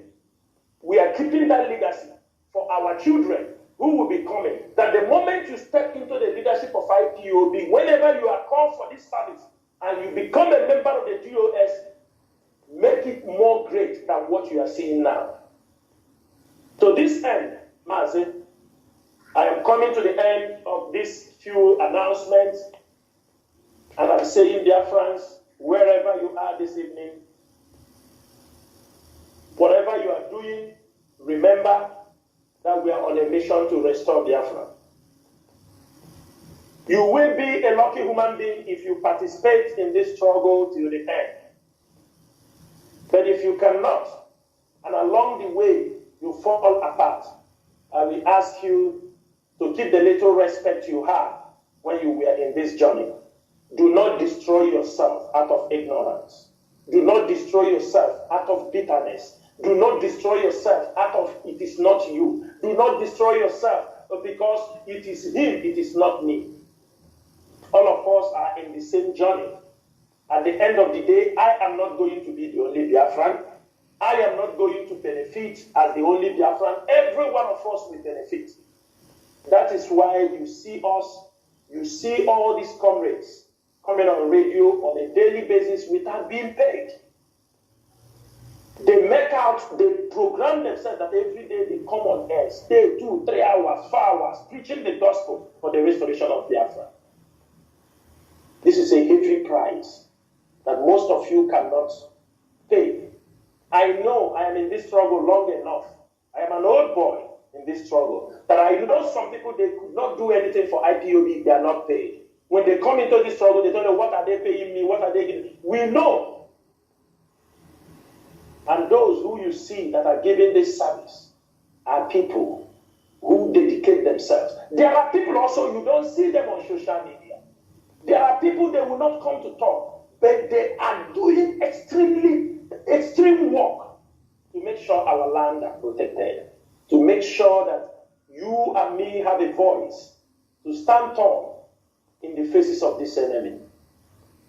Therefore, I call every one of you, we must all rise up.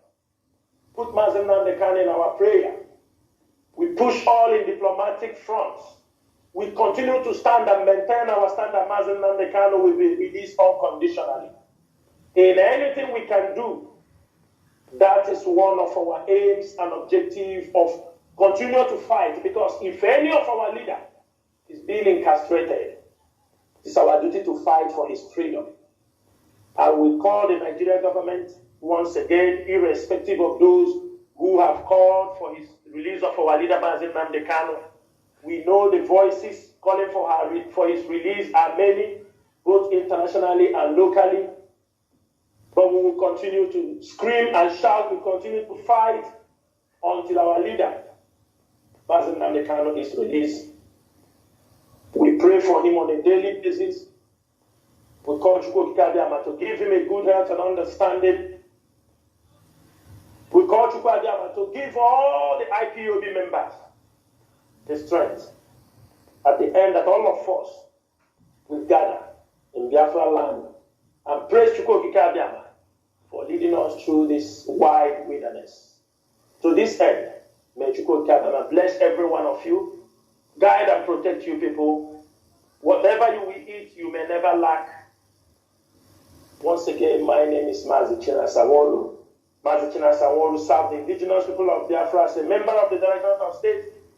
I come from Obingwa Esenaba province, Kachifo no Mochineke. Ndewono. Mazi, thank you for listening, Biafrans and lovers of freedom. Here, what we do here is mental emancipation. We treat issues, discuss issues for our own collective advantage. That is it. Biafra is an emerging nation. We cannot afford to restore a nation that is more of a mess. No. Instead, why are we coming? Why are we restoring? Instead, we stay where we are.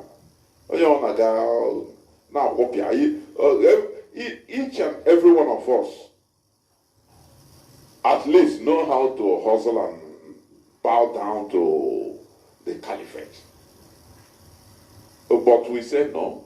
Instead of destroying our nomenclature, who we are, our collectivity, to the advantage of our selfishness, which the so-called elders are leading us into destruction. Destruction of our nomenclature. We say no. We are in a fight. It's not a joke. We are in a fight. Anything could be thrown at us. That is why they are using people. Even people that speak the same language, they are using people in order to try to thwart us. Because, the caliphate, they try to identify the core, how to destroy IPOB. And they see that they use infiltrators. You understand? In order to do it. But they can't. They will try. They can throw us different things, but no way. They will never, our leader said, IPOB will never be, can never be, is indestructible. That is who we are. We must continue in what we are doing. Biafra is our religion. Biafra is who we are. It's our identity, our ideology.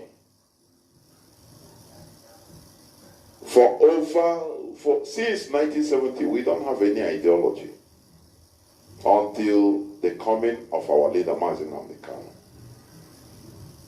Therefore, we must continue in this struggle. We have no back to go to. It is our collective effort that will make us to succeed in what we are doing. Mazi Nnamdi Kanu is there suffering for no sin of his, but for our collective interest.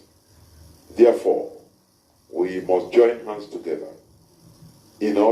genuinely, in order to make sure that the restoration of Biafra is a success. And it is. It will be. Because Biafra is coming. The more harder it is becoming, the more glorious it will be later when it comes. So that when we understand, when our future generations will study the cost of the nations, the nation they are enjoying, they will not play with it. Thank you for listening. Thank you for listening today. From me, Mazi Jonathan Chinedu, from here, it is simply good evening.